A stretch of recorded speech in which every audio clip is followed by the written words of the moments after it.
hormones, estrogens, adrenal, progesterones, aryl hydrocarbons, pancreatic toxins. So there are various categories under the endocrine receptor chemicals. How do they work? They work with the production, metabolism, and as well as the action of natural hormone in the body. They also affect the direct gene expression, genetic route, as well as systemic toxicity, altering the hormones. How it affects? You can see the effect is there on the mother and fetus. It affects the baby also, affecting their endocrine programming and metabolism, the sugar level, and then later on obesity, changing the metabolism, thyroid dysfunction, pubertal variants, neurobehavioral disorders, autism, effect on fertility, obesity, changes in metabolism, thyroid dysfunction, carcinogenesis. So all these effects are just because of the endocrine disruptor chemicals getting into our system and also causing the epigenetic alteration. And once they are there, like the autism, we uh, we do not know the source, but the source is happening. It's there in the environment and resulting in so many effects. What is so important about the EDC is there are critical window. So from fetal life to adult, this place where actually the blood-brain barrier is not so developed, is thinner. So these can actually migrate. These can travel to the brain and affect the genetic epigenetic changes are there in this stage. So this maternal exposure to BPA, this is bisphenol A, which is there in plastic, and now you see the bottles without BPA is written. So this is because, so awareness is there, but still plastic use is also there.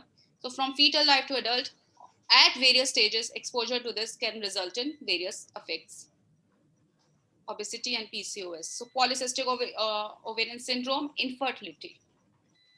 Also affecting the hypothalamus, gonadal axis, directly affecting steroidogenesis and spermatogenesis. This is the effect, showing the effect on the spermatogenesis. Reproductive problem, you can see the low sperm count in male, reduced number of eggs, premature delivery, prenatal mortality, and heightened level of stress and elevated level of anxiety. So this is for the, the risk factors for the for the various non-communicable disease. Now I will just talk about other examples of the non-communicable disease. Cardiovascular disease, number one in number of cardio patients, 54.7 million in India suffer from this. This data is showing the prevalence of different kind of heart diseases, ischemic heart disease, stroke. So you can see the red line over there and how it shows the presence in different state of India, and it has increased. The daily heart disease has increased by 34% since 1990. Various risk factors are underlying the same: BP, high cholesterol, smoking, stressful lifestyle, weakening of the social support, lack of exercise, and obesity and diabetic. Management, regular checkup is needed along with exercise and balanced nutrient diet. Type 2 diabetes, this is because of the sugar metabolism which is disturbed, and either the insulin resistance is there, or the it is not able to, insulin is not produced in enough quantity, resulting in obesity. This is also one of the cause. So every 12th Indian is found to be suffering with the diabetes. And recently this I found this, okay, 11.8% of the prevalence of diabetes is there in India. 77 million diabetics, second highest in world. So you can see that how diabetes is there. It's almost all affecting the every other Indian, one in the family. Risk factors, genetic predisposition, poor diet, inactive lifestyles, almost same. The management is involves the lifestyle, active lifestyle, and regular checkup and balanced diet. Respiratory disease, 22.2 million patients, along with 35 million asthma patients. If you see in Delhi, every third child in Delhi has impaired lung. This is basically more now because of, although the study still is not done, more because of the pollution, recent increase of the pollution in Delhi, and also resulting in 13% of all Indian deaths due to this chronic obstructive. This is something which is increasing now, along with the other three main diseases. This is also worrying factor in India.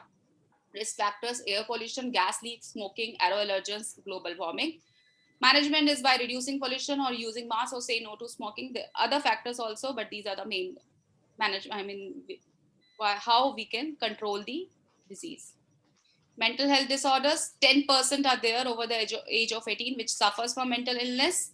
Indirect effects are, it also results in, I mean, the patient is disturbed. So they also tend to the different bad habits like smoking, alcohol consumption, increase in BP, effect on individual resistance to disease through suppression of immune system. This is really important because when your stress level is high, so at that time you're also prone to diseases because it directly affects the suppress the immune system.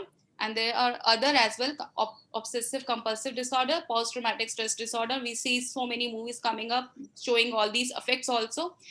An increase of PM 2.5 has shown to increase the risk of Alzheimer. This is still not there in the 2007. I mean, the government, this need to be checked also and controlled.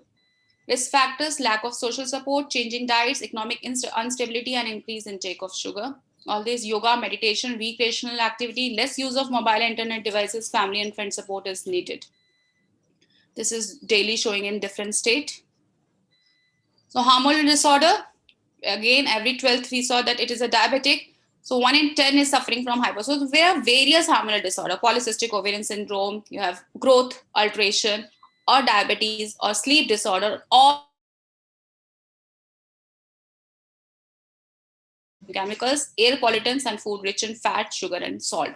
Prevalence of PCOS is there in young and adolescent is 22.5%. So what is PCOS? PCOS showing the cystic ovaries and also resulting in the infertility. Along with this, it also worsens anxiety and depression and affects the psychological morbidity and degrades life of adolescent by increasing risk of depression, stress, and low self-esteem. One thing is very clear that if it is controlled, if it is diagnosed early at the adolescent age, this can be reversed completely with a change of lifestyle. In India, 52% was reported in Indian subcontinent Asian women, and it's a heterogeneous disorder. It is not that one oligoenumeration or one factor will say that, okay, it is a PCOS. There are multiple factors. It's a heterogeneous disorder. So you see, either there will be reproductive abnormality or metabolic abnormality. So oligoanovulation, hyperandrogenism, polycystic ovary. This all comes under reproductive abnormality and can lead to infertility if not controlled, if not checked. Metabolic abnormalities, insulin resistance, obesity, dyslipidemia, hypertension, that can lead to inflammation, type 2 diabetes, and cardiovascular disease. Diagnostic criteria, this is the three things which are tested: hormonal profile, that is LH-FSH ratio, and the prolactin, and that comes under one can go for PCOD profile hormone test, ultrasonography, and irregular menstruation less than 8 men per year. So either of two, presence of any two will result is diagnosed as polycystic ovaries. And among the fertile is female population, it is 5 to 10%, but it is actually increasing in adolescent girl. We have also done the same study, and we found that it was in the North Indian population. We found that it was 24%, and also if we see the direct effect is there also on infertility. 25% is affected.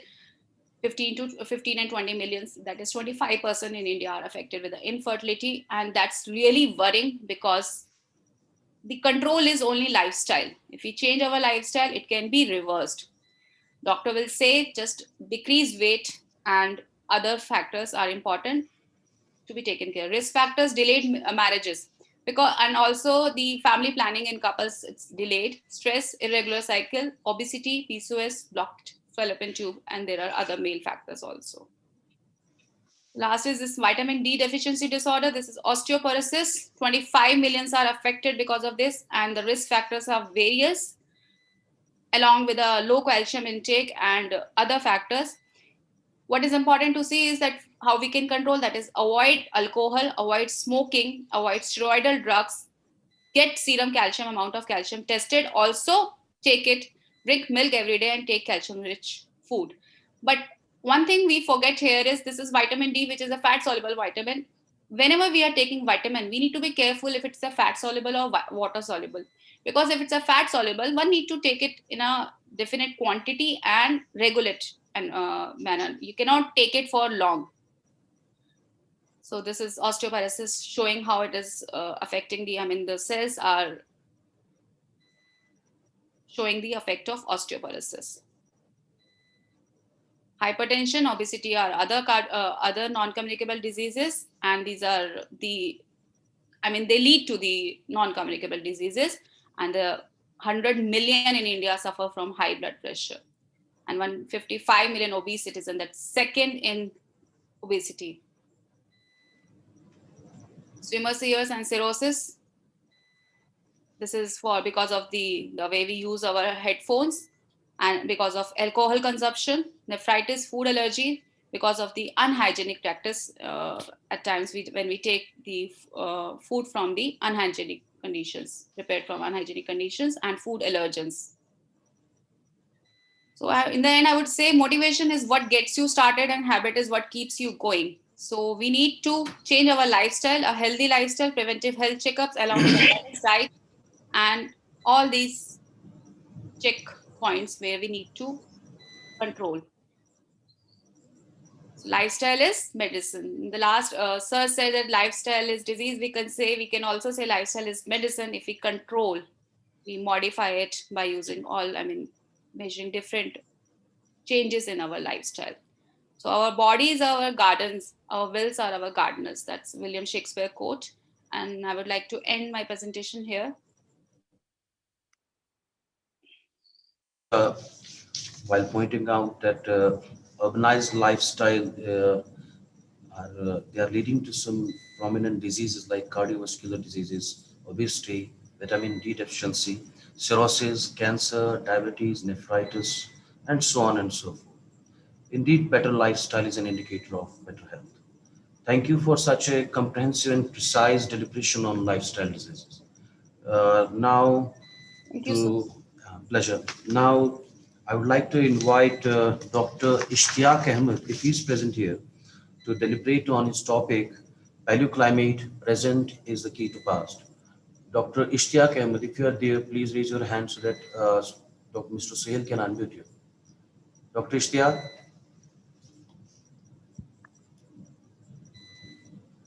Dr. Ishtiaq, his audio is, when I'm asking to unmute him, his audio is becoming non-functional. There is some problem. Earlier also same thing happened.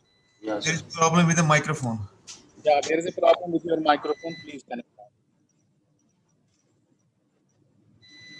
Dr. Ishtiaq, can you hear me?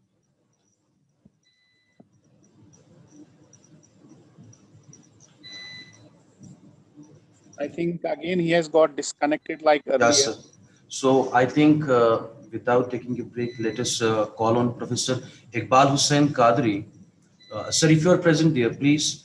He will be deliberating on pollen allergy that we mostly encounter during the beginning of the spring. Professor Iqbal Qadri, if you are there, please. Yes. I am ready, sir. Sir, please share your presentation. Thank you. Okay, thank you.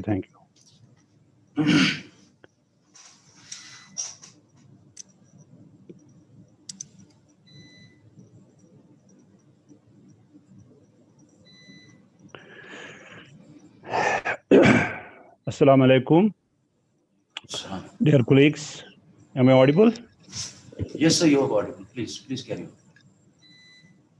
Is this screen visible to everybody?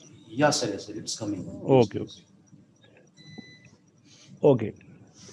Well, my topic is on pollen allergy. This is general topic, a little bit research based as well. As everybody knows about this thing, in the coming months of spring and summer, this pollen allergy, there are some technical names for it, alternative names. It is also called as pollinosis, conjunctivitis, or rhinitis, or hay fever. Okay. Now, as far as this pollen allergy is concerned, how it is caused, everybody knows basic mechanism. It is due to inhalation of allergic pollen grains from different plants. All types of plants are included in it. We have pollen grains from trees, which can cause pollen allergy. We have pollen grains from grasses, and we have pollen grains from weeds. But among these three categories, grasses and weeds are most notorious. Then one more technical term which we must understand is atmospheric pollen load. That is simply the presence of allergic pollen grains present in atmosphere during different seasons of the year. And we have peak flowering period generally for all plants in the spring and summer. So in these two seasons, we have high pollen load available, this frequency of pollen grains, or rather high density of these pollen grains present in the atmosphere as compared to autumn and winters. So in autumn and winters, we have least APT as compared to spring and summer seasons. Now, this chart simply explains us that we have four seasons. eh? During spring, it is the tree pollen because majority of the trees they flower during the season of spring. In spring, we have the tree pollen available, and in summer we have the grass pollens, and in fall or autumn we have the weed pollens, and during winters we have the mold pollens as well. That is fungal pollen, these spores, fungal spores. Okay. Now the main seasonal allergies main are spring, summer, and fall. Although in winter we have the fungal spores available in the atmosphere, but they don't cause so much of allergy as compared to spring and summers. In spring, I have already told you that there are these tree pollen are available. Mainly are these are the oak, ash, and willow. And in summers, we have these. We have a Timothy grass, fescue, garum, and here we have this. These are weeds: ragweed, wormwood weed, etc. These are some normal photographs of these weeds, which everybody knows. These grow along the roadsides, in our lawns, etc. This is the Timothy grass. Yeah, this is the fescue grass. These all grasses grow wild along the roadsides, etc. These are some weeds. This is ragweed. This is wormwood weed. I will explain them later on.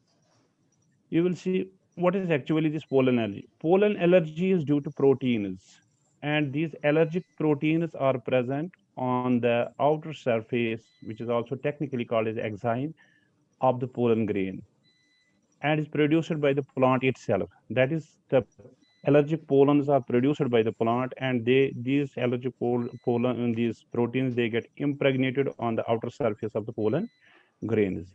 Simply after inhalation of these allergic pollen grains, these surface allergic proteins, they dissolve in our nasal and lung secretions and thereby cause allergic reactions within 20 minutes to 12 hours. So when we are working in our garden or when in our lawn, sometimes we get an immediate response. That is within 20 minutes, we get that sort of skin irritation, and we get those reddish eyes, so many things. While in other cases, some pollen, they have a delayed response. huh? They create this allergic reaction after 12 hours. Now, this is simple diagram. You see, this is these are the these pollen grains which are present in the air, and we are easily inhaling them unconsciously without knowing what is present in the atmosphere, because we are unable to see them by our naked eye. So this is one photograph. These are other micrographs. These are colored micrographs of the other different types of pollen grains from the grasses. Clear?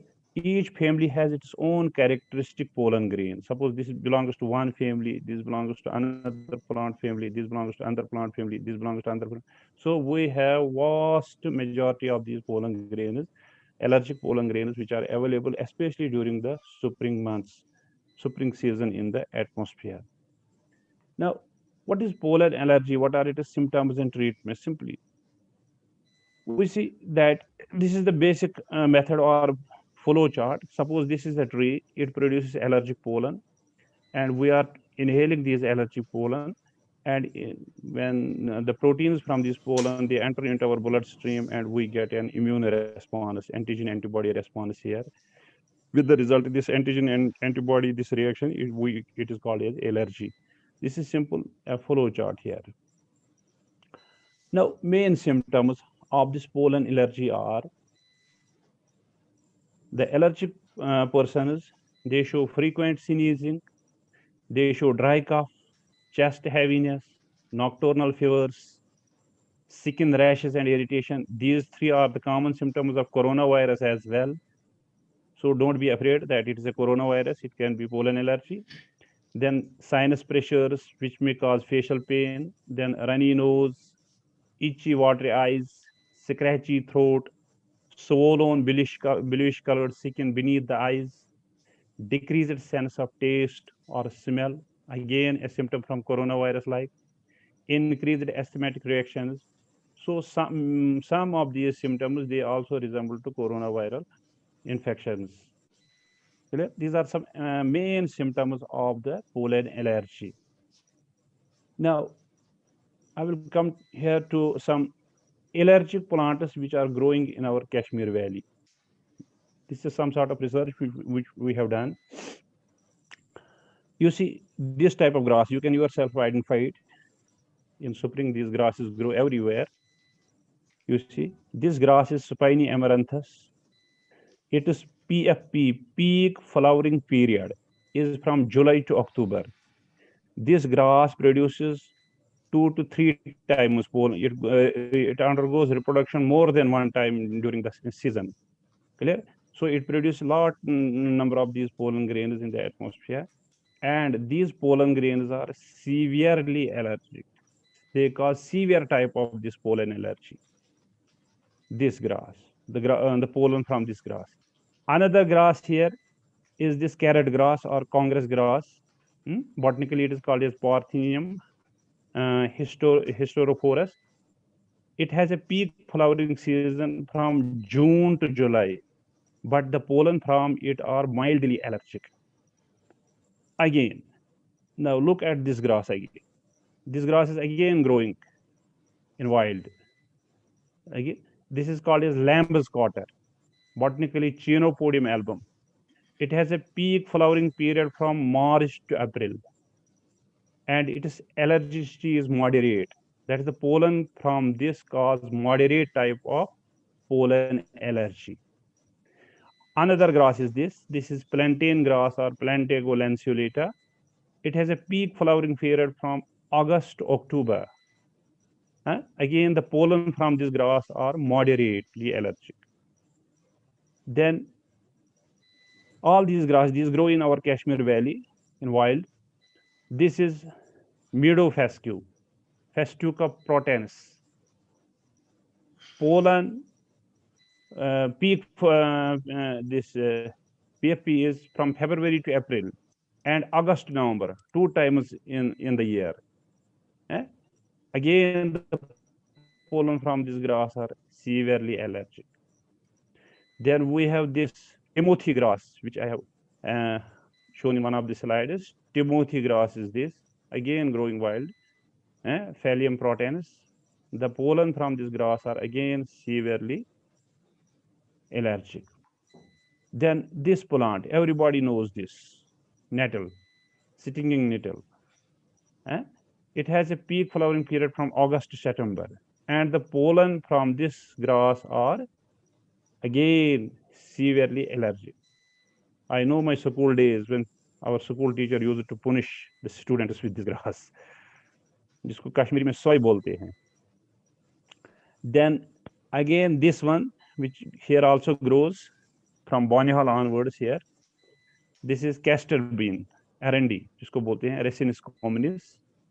Peak flowering period is from November to December, and the pollen are mildly allergic. Then this is the grass, this orchard grass, Dactylus glomerata. Peak flowering period from March to June, and the pollen are severely allergic here again. Then we have this otus, pollen are mild allergic.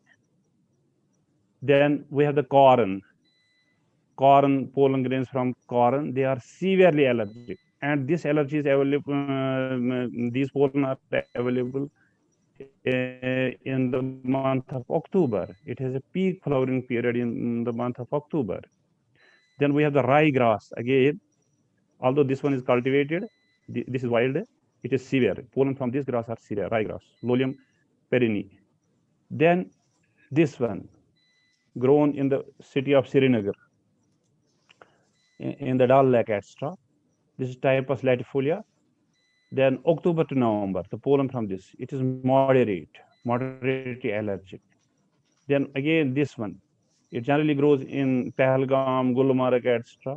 This, and even in the university campus, Kashmir University, in the Simbag area. Yes, then its peak flowering period is from May to July. And again, the pollen from this plant are severely allergic. Then this Kashmiri plant, this is a tree, kicker जिसको हम बोलते हैं, Rubinia pseudoacacia, actually, March to May, pollen are severely allergic. Then this is hemp cannabis plant. Again, pollen from this are severely allergic. Bung जिसको हम बोलते हैं, this is bung plant. तो इसके pollen भी severely allergic है. Then this is hazelnut tree, although this is introduced plant here by the Department of Horticulture. Now the pollen from this are also available in our atmosphere here, and they are moderately polar, this allergic. Then morus mulberry tree, Morus alba, the pollen again are moderately allergic here. Now come to one more common problem, that is poplar tree and pollen allergy in our Kashmir. You see, these are the popular pollen. These are not allergic. These are not so much allergic as the pollen from grasses are allergic. There is something we will see that populars are dioecious plants, meaning male and female flowers grow on separate trees. Both types of flowers, either male or female, their flowers are these flowers bloom in drooping catkins. What is a catkin? It is simply pendulous unisexual flowers cluster. Pollen is considered moderately allergic. Sometimes it is non-allergic as well. Now, what we have this misconception about this. The cotton flying in the air is not the pollen grain. We generally say, every layman says that we have this popular cotton flying in the air, it causes allergy. No. The cotton flying in the air is not the pollen grain. Then what is this cotton? You see, what is popular cotton? You see, this is the cotton, this is the seed of populus plant, and this seed is enclosed in this cloth of these hairs. It has a covering of these hairs. You see, in the atmosphere we have, this is individual seed, and we have the groups of these seeds which are flying in the form of that cotton ball. So popular cotton is the seed appendage. It is the seed appendage meant for seed dispersal. Seeds are clothed in cottony tufts or silky hairs. You see, this is actually a seed without cotton, and this is the seed with cotton. Since seeds are dispersed in groups from female plants only, so balls of cotton appear in the air. This is individual seed. We have 100, 200 seeds which are grouped together and flying in the air, in the form of a cotton ball. So popular cotton itself is not allergic. Again, first we were saying that it is the pollen from popular plant which is allergic. Then we have concluded from the newspapers that it is the popular cotton which is allergic. Now research has shown that popular cotton itself is not allergic, but other allergens like pollen and fungal spores take advantage of it by trapping themselves in it. Since the cotton is flying in the atmosphere and we have pollen grains, it helps in transport of pollen grains easily. So popular cotton also increases suspended particulate matter in the atmosphere. So we can say, in other words, it indirectly is a pollutant in the atmosphere, or it indirectly aggravates this pollen allergy, this popular cotton. Conclude now. You see, this is actually the photograph of this female popular this catkin. That is, this is simply a branch, floral branch, which produces these female flowers here. And this is the magnified view. When these female flowers mature, like each female flower bursts, it releases a tuft of these, it releases a group of these seeds, and this whole group is enclosed in a cotton. You see, when this inflorescence, this is the magnified view of this inflorescence. When this inflorescence matures, and you see this type of response, you see from this popular tree, you see this whole cottony, uh, just like a snowball, clear. And so this cotton, it blows in the air, and it traps other types of pollen grains, fungal spores, etc. Otherwise it itself is not this allergic, neither it is pollen or too much allergic. So this was something regarding the pollen, these popular pollen grains. Now, how we can minimize, or how we can protect ourselves from this pollen allergy? You see, number one, people are very much sensitive. Some people are very much sensitive to these pollen grains and fungal spores. So there is a little bit of advice for such people. One, that staying indoors on dry and windy days. One, second, having others to take care of any gardening or yard work during peak season. This is the advice for those people who are very much sensitive to this pollen allergy. Or wearing a dust mask when pollen counts are high. Or you can check the internet or weather sections of the local newspapers, which can give coverage that there is this type of pollen available. But this facility is available in foreign countries, not in our country. Then again, closing the doors and windows when pollen counts are high outside, and we can use these air conditioners in our rooms, and we can consult pollen calendar of the region.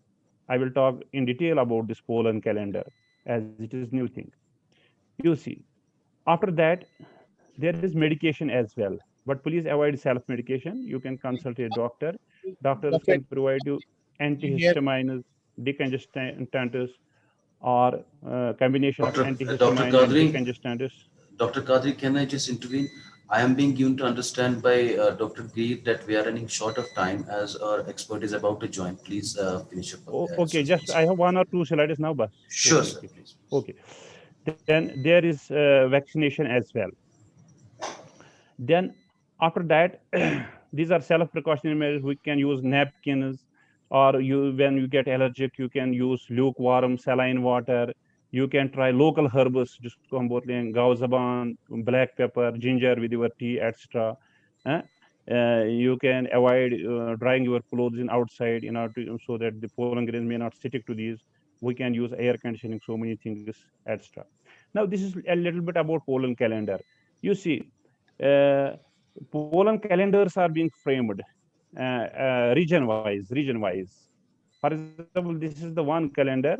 You will see here, red is high and light is low, and then orange is intermediate. You see, suppose here in the month of March we have a red. The red means we have high pollen load of this plant, hazelnut plant, in the month of March. Elder, birch, ash, these willow, these are the trees. Up to this line, these are the trees. All these trees have pollen load from March, April to May. And in the summer seasons, we have these grasses here. You see, May, June, then June, July, we have these for grasses. And weeds we have in the month of autumn, as I have shown in the earlier slides, that there are the 4 seasons. In the month of spring, we have trees. In the month of this summer, we have grasses, and in the month of and in the season of autumn, we have these weed pollen available. Thank you. Uh, Thank you. I'm ready Thank for any you. query. Well, sir, as of now, nobody has posed any question in the chat box. If anyone intends to ask you, they will just ask you directly in the chat box. Thank you, sir. Please stop sharing your screen now. Thank you, Dr. Kadri, for a very informative and elaborate deliberation. Indeed, we have a variety of pollen grains coming from grasses to trees. whose pollen load just they vary from season to season. Thank you, sir, for such a wonderful presentation. Now we Right. have another our participant, Professor Syed Mudassir Mushtaq. Professor Syed Mudassir Mushtaq, if you're there, please come on. Now he'll be talking about global cooling, another side of climate change. Syed Mudassir, if you're there. Dr. Kadri, As- please stop your presentation. Please stop sharing your presentation now. Dr. Kadri, so that Syed Mudassir can just share his presentation. Please. Syed Mudassir, please share your presentation now. Assalamu alaikum to all of you. Wa alaikum assalam.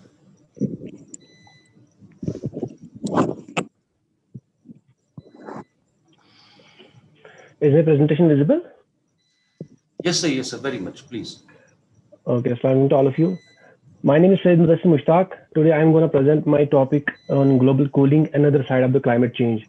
Before starting my topic, I want to throw some light that this topic is a bit controversial one, and whatever I will be speaking is the thought of another school which actually thinks that there is nothing like global warming occurring in the world. Actually, we are proceeding towards ice ages, that is, global cooling is actually occurring. So I will be proposing their terms, not mine.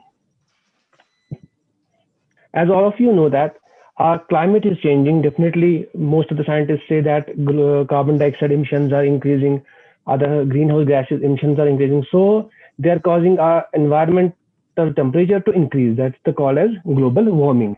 And definitely different indices that they use for saying that global warming is occurring, and they say that sea ice is decreasing, snow cover is decreasing, definitely ocean and land temperatures are increasing.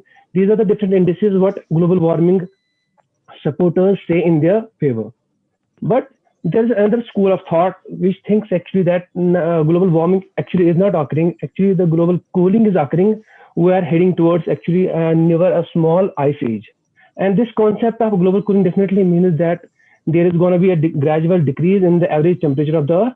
And this concept actually thrived between 1940s to 1970s, when there was a gradual decrease in the temperature of the average temperature of the whole globe. So this concept got a boost in 1940s to 70s. Now, to understand whether we are moving towards warming or cooling, we definitely need to look at our past. So to understand present-day climate change, we need to know how our climate has behaved in the past. Now, you can see in this graph here, use this. You can see this graph reads from right to left, and this zero here means this is current time. And nowhere in this last 67 million years of age, we have, except those of ice ages, the Earth's temperature today is cooler than most of the last 67 million years. This graph that the other school uses, they say that in the last 4 lakh years, there have been 4 interglacial periods represented by this reddish to pink color. And they say that in the last 4 lakh years, there have been some interglacial periods in which the temperatures of the Earth were much higher than the current. This fifth reddish term is the current time. And you can see, as compared to this, in the past, there have been episodes of higher temperatures, but mostly the temperatures have been in the downside. They show also this, that in the last 11,000 years, the interglacial periods have been many a times. You can see this upper, the graph in the reddish portion is showing that the temperatures have been higher in the past. And you can see here, you will see the temperature is higher, a bit higher, but it is not as much as it was in the past. You can see in this graph also, here you can see this is medieval period. From 1400 to 1800, you will see the temperatures have been much higher as compared to the today's temperatures. And definitely in the medieval period, or in here in 1700 AD, carbon dioxide was not even a factor to contribute to the global warming. So these data are used by the other school of thought to propose their theory that we are not moving towards global warming, we are rather moving towards global cooling. Now, in this graph, you can see most of the United States 50 record high temperatures have been before 1950 in this range. And after 1950, you can see this is up to 1950. Most of the states' highest recorded temperatures have been up to this time. And after that, states' record high temperatures have actually lessened. You can see in this also, this is from 1880s to 2000s. You can see heat peak values have actually reduced. Now, this picture they use showing that, claiming that it's from NASA. They say, as per NASA, the Arctic ice is decreasing. But this school of thought uses this picture to say that, you can see in the left side of the picture, in August 2012, Arctic ice was of this area, and the same region in 2013 is showing an increase in the ice cover, and almost of the size of 5,33,000 square miles. And they say actually the ice is increasing rather than ice is decreasing. Now, they also support their theory by giving the solar radiation also. They say there are sunspots in the solar surface, and they see that sunspots actually are the regions which are darker and colder than the other photosphere. But the presence of more sunspots on the we can say sun surface actually is a cause for more heat to be received at the Earth's surface. But they say that as solar inactivity, just like that of 1645 to 1850, is about to come again around 2020, which means by 2025 to 2030, they are saying a small ice age is going to come. There will be not warming, rather there will be cooling. They also support their theory by using the Milankovitch cycles, which actually say there is going to change in the eccentricity, obliquity, and the precession of the Earth around the, we can say, in the revolution path of around the sun. Although this Milankovitch cycle does bring a change in the climate of the Earth, but it's actually a slower scale. It is, this eccentricity changes after 1 lakh years. This obliquity changes after 41,000 years. This precision changes in the Earth, causing a wobble in the Earth's tilt. It changed after 26,000 years. So a change brought by this will not be that maximum, although they do effect, but it's not a major effect. You can see here, you can see there is north-south pole in this direction, but after a lot, now you can see north and south is shifting. You can see north is showing in this direction. Okay, so definitely when the poles will shift, they will start give a wobbling effect. There will definitely be changes in the heat received by both the hemispheres. Now, they also say that the aerosols released by whether natural sources, whether man-made sources, also contribute to the cooling effect, because aerosols have a direct property of causing cooling of the Earth's surface, and also indirectly these aerosols also cause the cloud formation, and definitely what they do, they cause cooling of the Earth's surface. Now, volcanic eruptions are also believed to be reducing the temperature of the Earth. For example, the famous case of Mount Tambora in 1815, this volcanic eruption released so much of aerosol particles, especially of sulfur, that it reduced the global average temperatures by 0.5 degrees centigrade for at least 2 years. Although these phenomena are not permanent, but these scientists support that such incidents also reduce the Earth's temperature, and they are going to cause the Earth's temperature dimming rather than warming. Same is again another example of volcanic eruption that reduces the Earth's temperature by about 0.4 to 0.5 degrees centigrade for 3 years. Moreover, albedo is also, albedo actually is a phenomenon which is the amount of sunlight that is reflected by any object.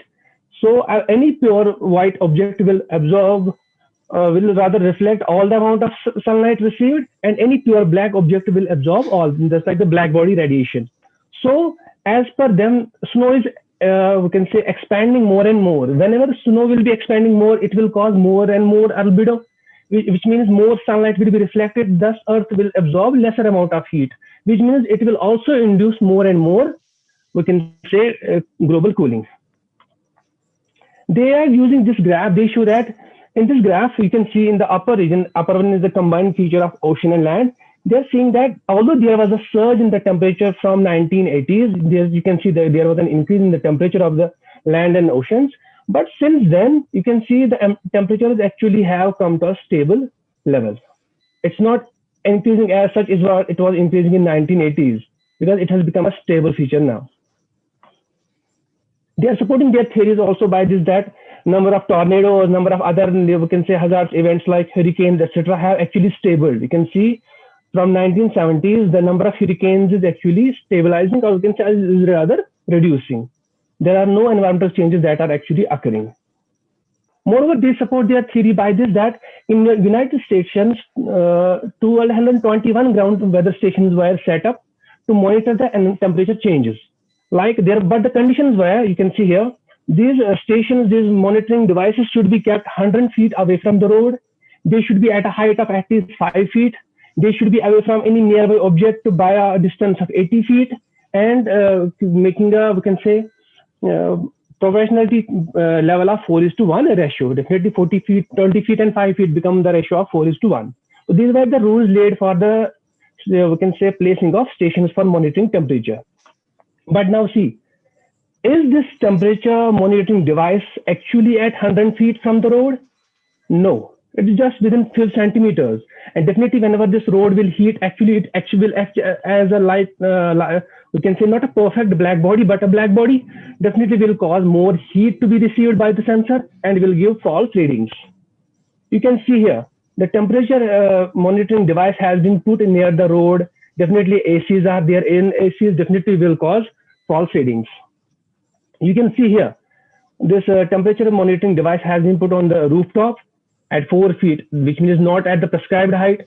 Definitely different ACs at the devices are there, definitely which will add to the heat in the vicinity of the sensor.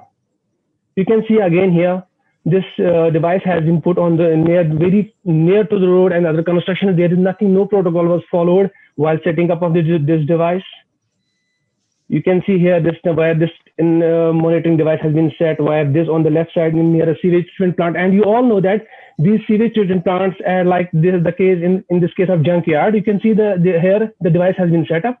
And you all know in junkyards, a lot of methane gas is released due to decomposition. And you know that methane gas is 19 to 21 times more potent gas in terms of global warming potential. And definitely, what will this sensor show? It will show more temperature readings, although the temperature is not as such. Moreover, the school of scientists support their theory by this that these are two sensors. One is here, this is one sensor, and this is second sensor. They say these two sensors have been put at a distance of 40 miles apart. And you can see what this on the left side of the sensor says. It shows an increase in the temperature because the pavement is near, the roads are near, the buildings are near, and definitely they will add to the readings. And on the right side, you will see the sensor is well placed as compared to the left side. And definitely you will see that it's showing that the temperature is decreasing. And thus, you can say the local land use land change also affects the local temperatures. So whenever you will be placing your stations wrongly, they will show false readings. So an estimated 89% of the stations by Anthony Watts has been reported to have been poorly located, and which gave a false reading of almost 1 degree centigrade to 5 degrees centigrade. Besides, these stations have been put near roads not properly set, and due to heat island effect, they are showing more and more heat. Now, like there are the, we can say, effects of global warming, these scientists also say that definitely there will be harmful effects of global cooling as well, because twice as many people are killed by extreme cold every year than by extreme heat, which means if we are proceeding towards global cooling, more will be effect as compared to the global warming will do it. Second is there will be a decrease in the global food production, because you all know if heat is increased, photosynthesis will increase a bit and up to some threshold. But if the temperature gets decreased, definitely photosynthesis will not occur in a good way, and it will cause as global food production will rather decrease. Third, increase in per capita energy demands will increase, and definitely if the population increases, you can see top 3 impacts will be more worsened. Thus, as per the possible conclusions regarding their theory is that numerous such events of global warming and cooling have happened in the past. There is nothing to worry, and global cooling is rather about to come in the next 2-3 decades, which will be far more damaging than the global warming would have been. And they support their theory by this also, that you can see from 1965 to 1979, you will see more number of publications have come in favor of global warming, and lesser number of publications have favored global cooling. And they support their theory that lesser we can say we can say support has been given, lesser research has been done in this field. So they support their theory also by this conclusion that conclusions based upon preconceived ideas are valueless. It's only the open mind that really thinks. Thank you. Thank you for your attention. Thank you, Dr. Syed Mudassir Mushtaq, for such a wonderful presentation and giving us an insight into the historical background of global climate change. Indeed, your presentation reminded me of a poem by Robert Frost, Fire and Ice, whereby he is predicting that either the world will meet its doom by global warming or by global freezing. Now, having understood this hot topic, we need to understand and retrospect on what we are doing. Uh, Yeah. we are witnessing that we are ruthlessly using medicines without taking into account the prescriptions and the advice of the doctor. So, to make us feel and understand the use of medicines in a responsible way, we have with us our resource person, Mrs. Manjari Sandeep Garat, who is in charge principal, KM Kundani Pharmacy Polytechnic, Ulhasnagar, Maharashtra. Besides, she is Vice President of Indian Pharmaceutical Association and Chairperson of IPA Commissionerate of Pharmacy Division. She is Vice President of International Pharmaceutical Federation, Executive Member, SEER Farm Forum of FIP and WHO. Her main areas of work happen to be pharmacy education, community pharmacy, and consumer medicine education. She's advocating a larger role of practicing pharmacists in healthcare, and she has been instrumental enough in establishing a public-private partnership in engaging community pharmacists in TB DOTS program. She has been in Leeds IPA's responsible use of medicines campaign. Moreover, she is involved in professional development of pharmacists through training and projects. And she's working with academia, pharmacy councils, chemist associations, consumer organizations, NGOs, and IPA branches all across the country.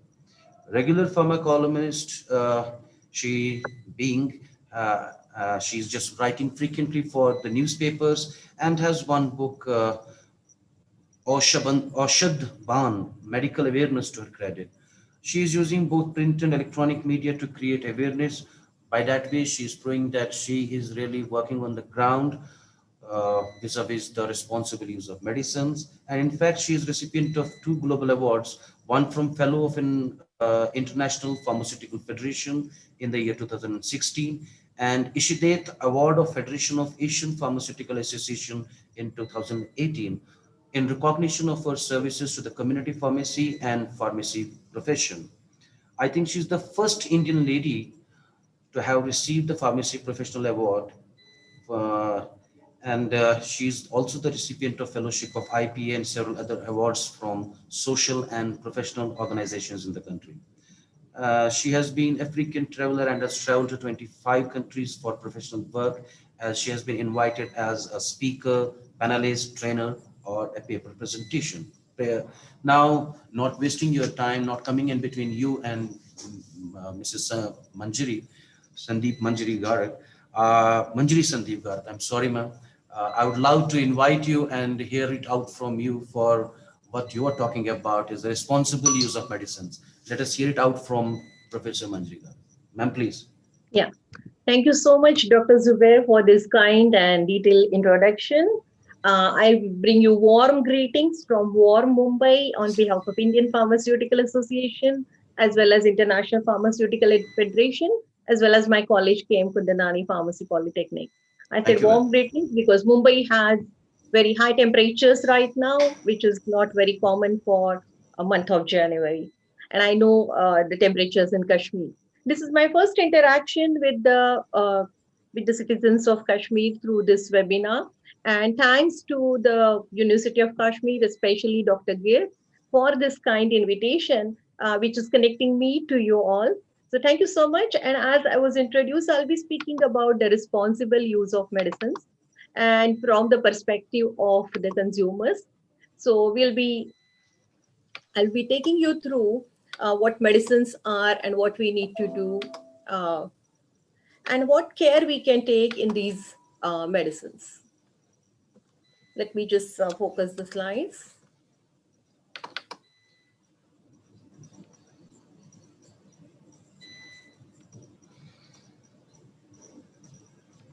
Okay. So the responsible use of medicines, we can also call it rational use of medicines. मतलब medicines का uh, जिम्मेदारी से use करना, responsible use या rational, that is logical use. But rational use of medicine हम जब कहते हैं, so that is more of a responsibility of a doctor who writes the prescription, the pharmacist in the hospital या chemist shop who dispenses the medicines. When we say responsible, we are encompassing, we are accommodating, we are involving, and we are thinking of everyone from the manufacturer, the doctors, the pharmacist, up to the end user, who is nothing but we ourselves, the patients. So I'll be taking you through a pharma scenario in our country, just a very quick overview. Then what are modern medicines? The allopathic medicines mainly we are talking about, or we can just call it modern medicines. And what are the adverse drug reactions, medicine consumption in our country? How is the usage of medicines in the community? Why it is needed that we should use these medicines responsibly? And then basics. I'll be just covering the basics, preliminary information about the medicine usage, that is the responsible use of medicine. I'm sure many of you, I think you are faculty members from different science colleges and from the University of Kashmir. I'm sure you have heard that India has one of the best developed pharmaceutical industry. We are third largest in the volume in the world. By volume, if you consider, we are third largest. Over 74 manufacturing plants we have in the country, which are having US Food and Drug Administration approval.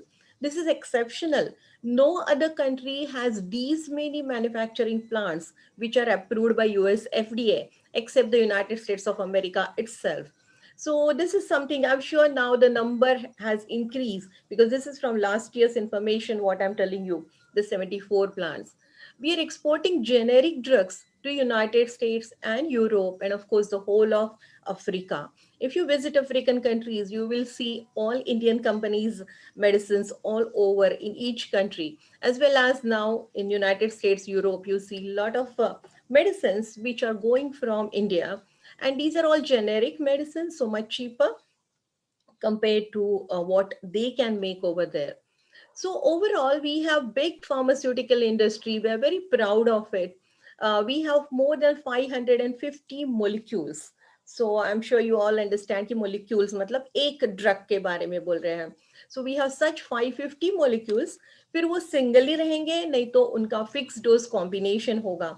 मतलब 2-3 drugs का combination होगा. And we have like more than 20,000 pharmaceutical companies, big, small, everyone. And we have more than 1 lakh formulation. Yes, 1 lakh total formulations in the market. 60% of the global vaccine production is in India. So like it is said that every fifth child in the world who gets vaccinated, he takes Indian vaccine. So we have large manufacturing capacities, though we are not so good at research yet, but we have large manufacturing facilities, labor is cheaper. And so vaccine production in India is huge. Now you're all hearing about the COVID vaccine also. So we are very much ahead in making the number of doses in the world because of our manufacturing capacity. Now we looked at the pharma scenario. Now look at the disease burden. Disease burden means number of diseases that is affecting all of us. So we have got now the longer lifespan. When we got an independence, our lifespan, average lifespan was just 47 years. And now we have an average lifespan of around 67 to 70 years. But all these added years are kind of unhealthy. Maybe not for everyone, but for large population. The disease burden is increasing, unfortunately.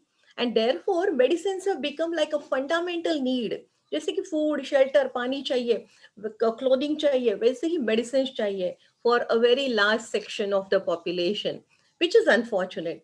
And medicine consumption in the country is very high. We are one of the first 10 countries when we look at the medicine consumption. Now, why this medicine consumption is increasing? Because aging population, though India is a young country, we also have large population which is aging.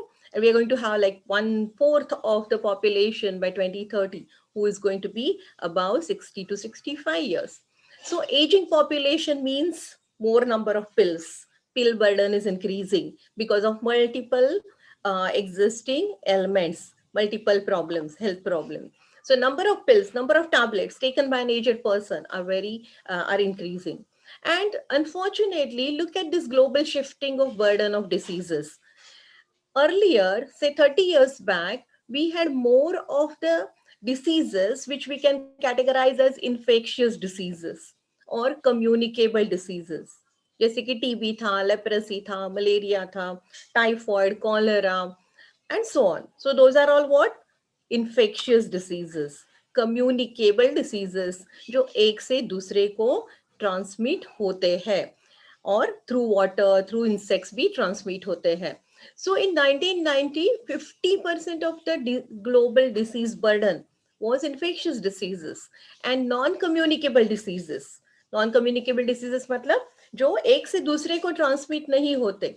So like diabetes, cancer, cardiac disorders, arthritis, blindness, ये सब क्या है? Non-communicable diseases, जिसको मैं short में NCDs कहूंगी.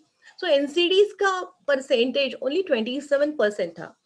1919 से fast forward 2020, 30 years, and see what is happening.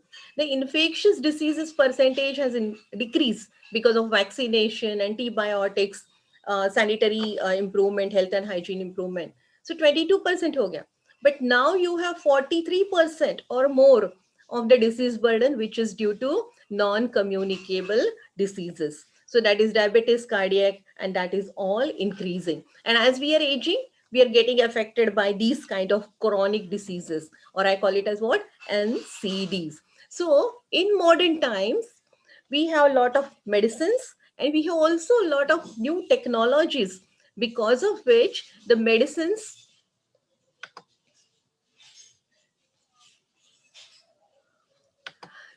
medicines are not just in the form of pills or liquids, but they are different type of devices.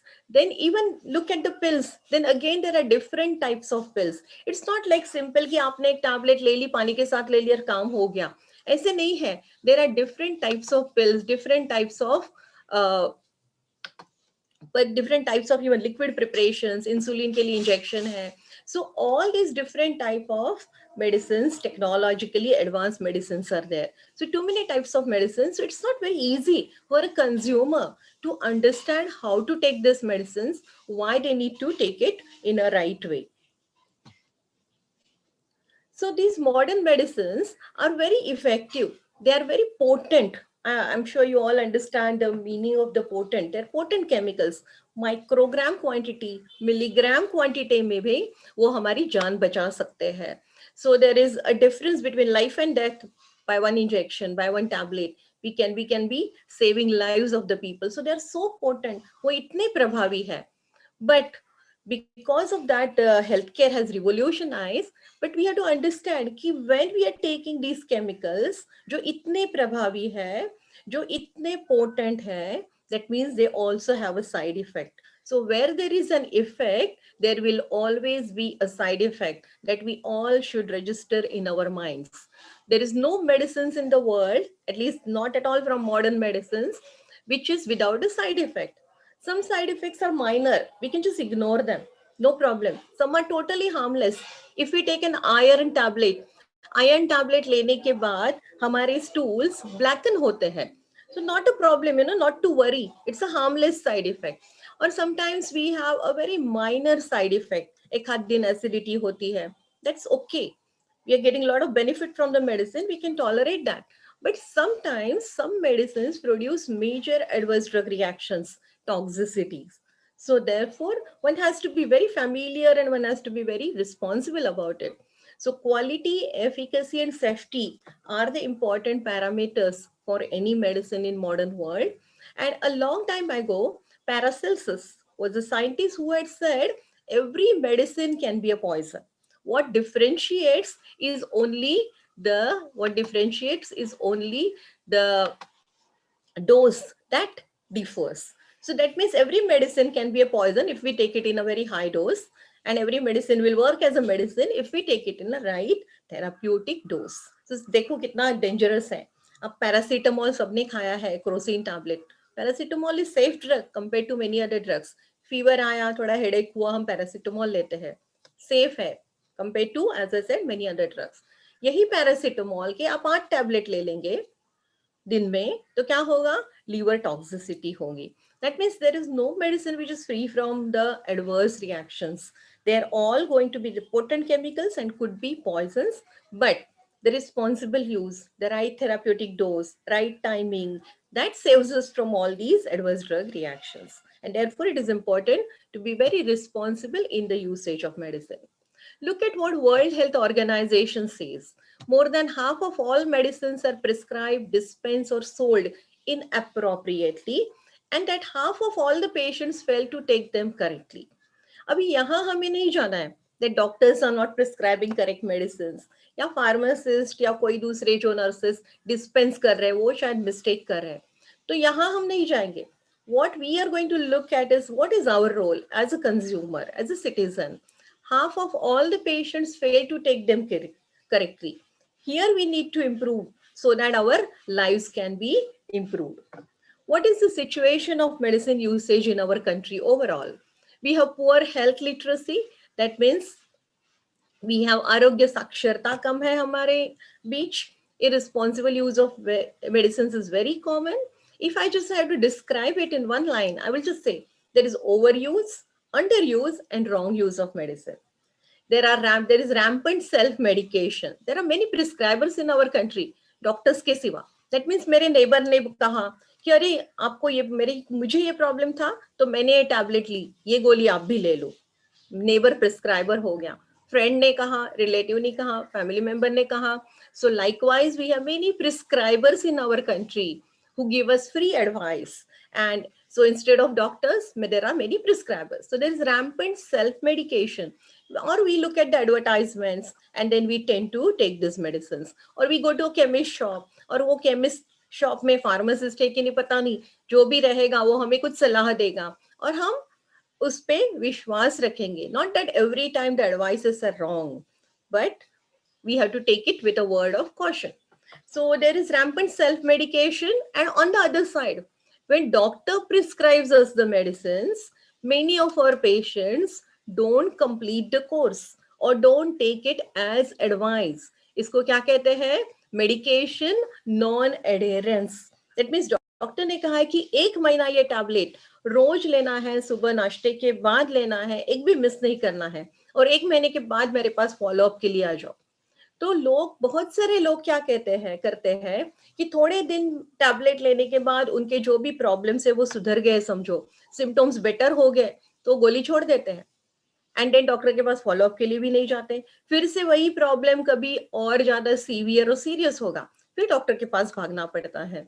So medication non-adherence, that means not following, not sticking to the instructions given by our doctor. That is, so ये बहुत ही like you know two extremes है कि एक side बहुत सारा self medication है और दूसरे साइड जब डॉक्टर ने कहा है तो मेडिसिन बराबर नहीं ले रहे. So that is very unfortunate in our country. Wrong use of different dosage forms, जो technologically advanced dosage forms है, समझो inhaler है, we are not taking it properly. Antibiotic misuse है, wastage of medicines है, improper storage and disposal है. So there are many things which are going wrong. And how do just to give you some examples, maybe some of you can give me also examples. How do patients take oral liquids? Oral liquids लेने के लिए उसके ऊपर एक cap रहती है. ये छोटा बच्चा है, इन्फेंट है, तो उसके लिए एक ड्रॉपर रहता है. But instead of measuring with that, what we may do is many times we take the bottle, ऐसे ही लेते हैं, या किचन स्पून यूज करते हैं.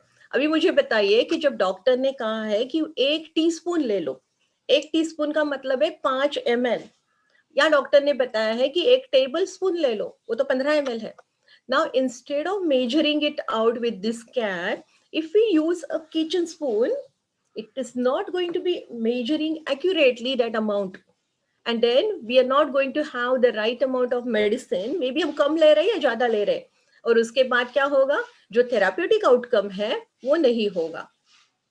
Sometimes chewable tablets are chewed और swallow. Chewable tablet जो रहते हैं, जो चबाने हैं, जो पानी के साथ swallow नहीं करना है. आपने अभी कोविड के टाइम में विटामिन सी के टैबलेट्स लिए होंगे, या कभी कभी आप एंटासिड एसिडिटी के लिए जो बड़े बड़े टैबलेट आते हैं वो लेते हैं. तो वो कभी swallow नहीं करना है पानी के साथ, वो chew करना है और बाद में पानी के साथ swallow करना है. So these simple things also some of the people don't understand. Maybe some of you who are my colleagues from Kashmir, faculty members hai, educated hai, so many of you might be following it, but we don't know. Many of us are not following it. Correct use of inhalers, we don't know. We don't complete the antibiotic course. I'll be talking about antibiotics separately. Then we are not doing a lot of self-medication. So there are so many things which are going wrong. And अभी क्या हुआ है कि अभी के modern जमाने में we are having that culture, pop up a pill. कुछ भी हुआ पिल लीजिए, टैबलेट लीजिए, मेडिसिन लीजिए. We want shortcuts, we have no patience. पहले के जमाने में हमारे जो नाना नानी दादा दादी या उनके भी पहले कोई ऐसे मेडिसिन नहीं लेता था, और मेडिसिन इतने थे भी नहीं. They had their own homemade remedies. They had patience, they used to wait, or they used to do some exercise, or they used to do some diet change, and उनको ठीक लगता था. लेकिन अभी हमें तो ऐसे नहीं है. तो हमें क्या है कि अभी कुछ भी हुआ चलो टैबलेट लेते हैं. We have no patience, and therefore two types of medicines which are most commonly used, painkillers, okay, and acidity drugs. थोड़ी भी एसिडिटी हो गई तो हम जाके जेल्यूसिल या ऐसे इनो ऐसे कुछ ले लेते हैं. कुछ भी थोड़ा सा दुख रहा है, वी हैव नो पेशेंस, हम पेन किलर लेते हैं. So these two type of medicines are most rampantly used, and they can have side effects, adverse reactions on their long-term use. That's what we need to remember always, that these type of medicines are not like candies. ये candies नहीं है बच्चों ने खाने के, ये medicines है. So we need to be responsible in it. Look at this person. थोड़े साल पहले के या पहले की ये सत्य घटना है. This is a true story from Mumbai. This person, a young fellow, wanted to become, a very muscular, hero-like body उसको develop करनी थी. तो उसको किसी ने सलाह दी कि केमिस्ट के शॉप में वो गोलियां मिलती है ना, वो खा लो. And he started taking those गोलियां. 6 months he was taking that medicine, and उसकी body तो बहुत अच्छे बनते गई. He was very impressed. अरे वाह क्या, like such a miracle. Now I'm looking so muscular, like जैसे कि बॉलीवुड हीरो के जैसा मैं दिख रहा हूँ. उसके साथ साथ उसको और प्रॉब्लम्स होने लगे. एसिडिटी बढ़ गई, ब्लड प्रेशर का प्रॉब्लम हो गया, बोन पेन तो इतना होने लगा कि ultimately after 1.5 years he could not even walk. And in Mumbai के KEM हॉस्पिटल में उसको सर्जरी करनी पड़ी, hip surgery. And now he walks with this type of walker. You know why this happened? वो कौन सी गोलियां थी वो जाके ले रहा था केमिस्ट के शॉप में? स्टीरॉइड्स नाम की दवाइयां रहती है, जो सिर्फ बड़े इन्फेक्शन में डॉक्टर ने कहा तभी, या इन्फ्लेमेशन में तभी लेनी है. They are wonderful drugs, but ऐसे मिसयूज नहीं करना है. They are not for making our body muscular and to look like Bollywood hero. They are used in very serious conditions only after doctors prescribe it.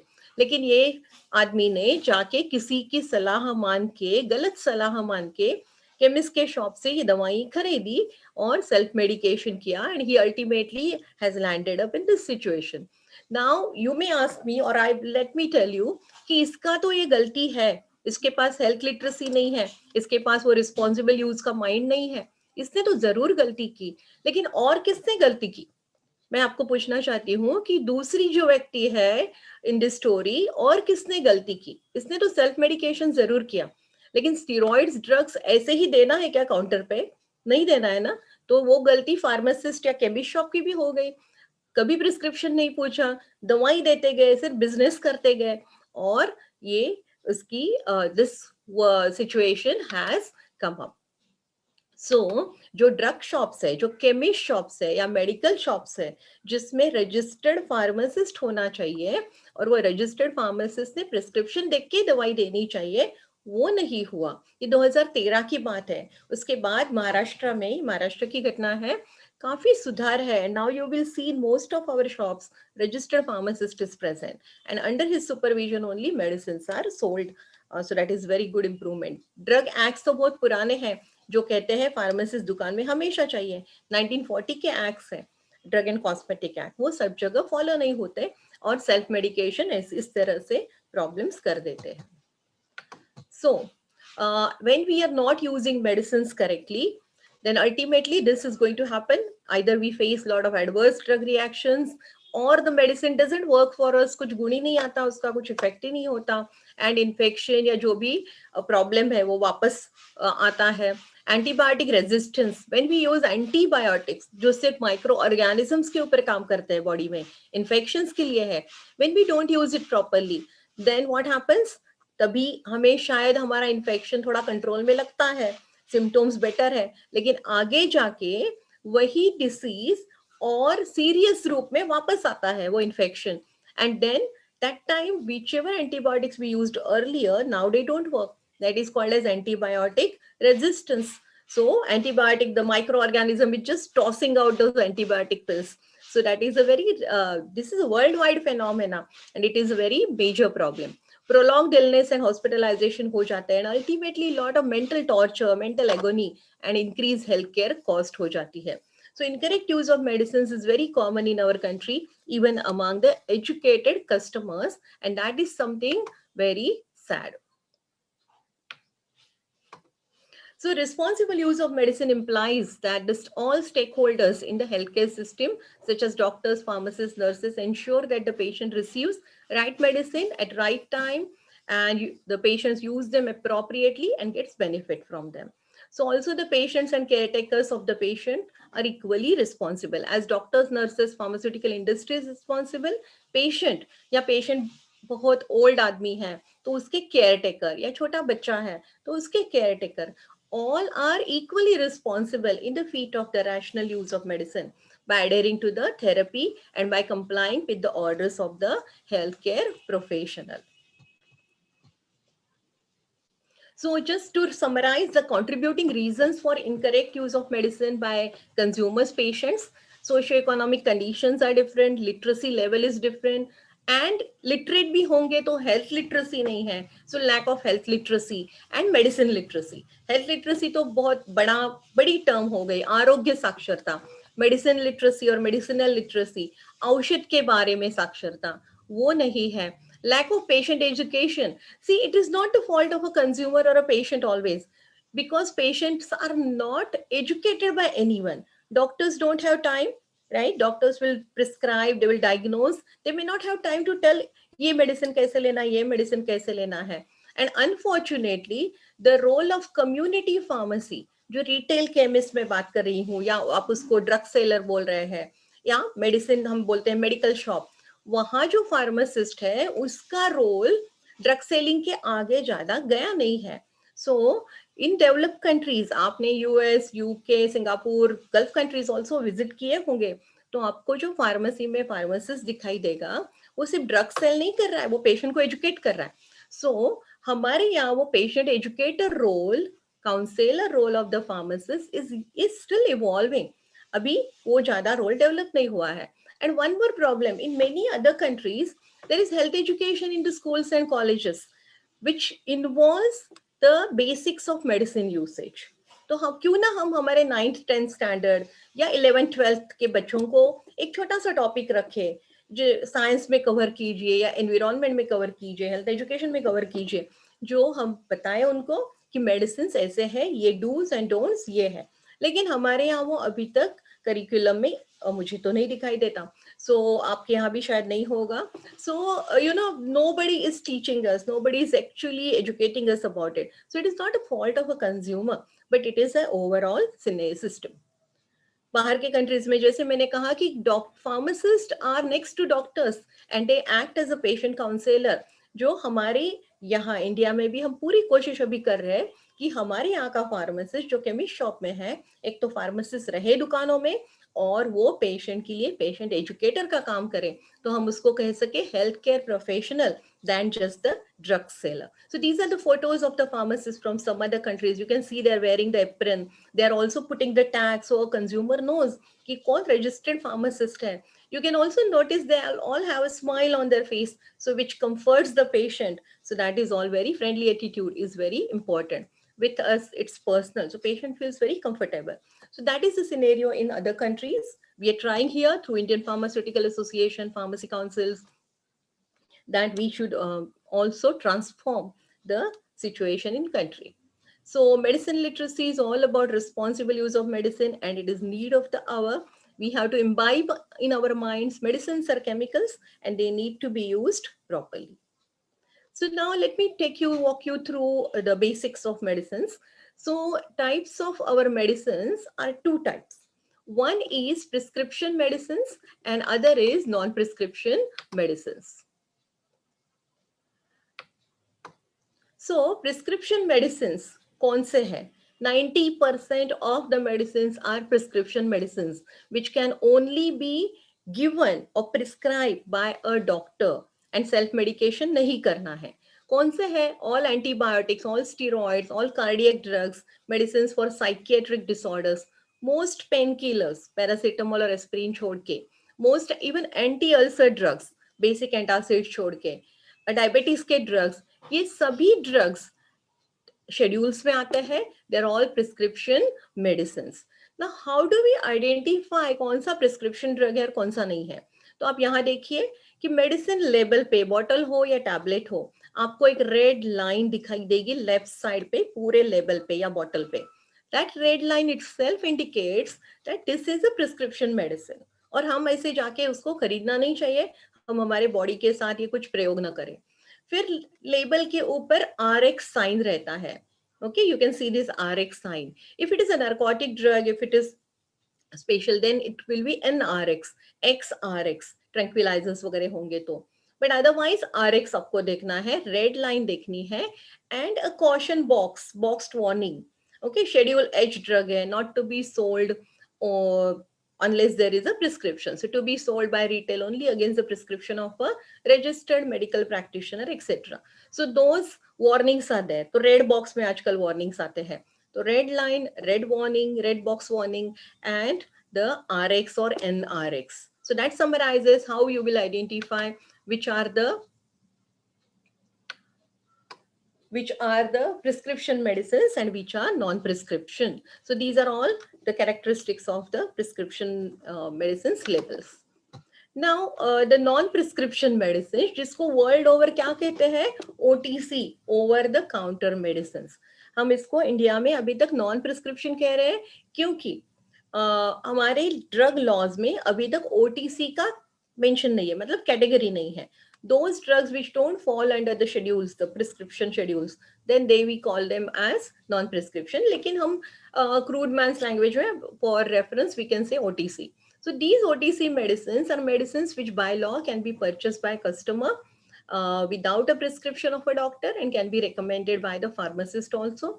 Paracetamol, okay, aspirin, antacids like Gelusil, Diazine, calamine lotion, vitamins, ये सब क्या है? They're all over the counter products, okay, for which we don't require a prescription.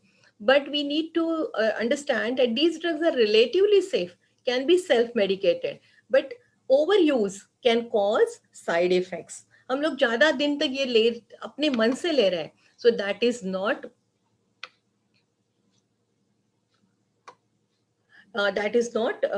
recommended. So by law, there is no compulsion for a prescription for purchase of Ayurvedic, Unani, Siddha and homeopathic medicines also. But even these medicines are not totally side effect free. Okay, हमारे एक मन में रहता है कि herbal है, Ayurvedic है.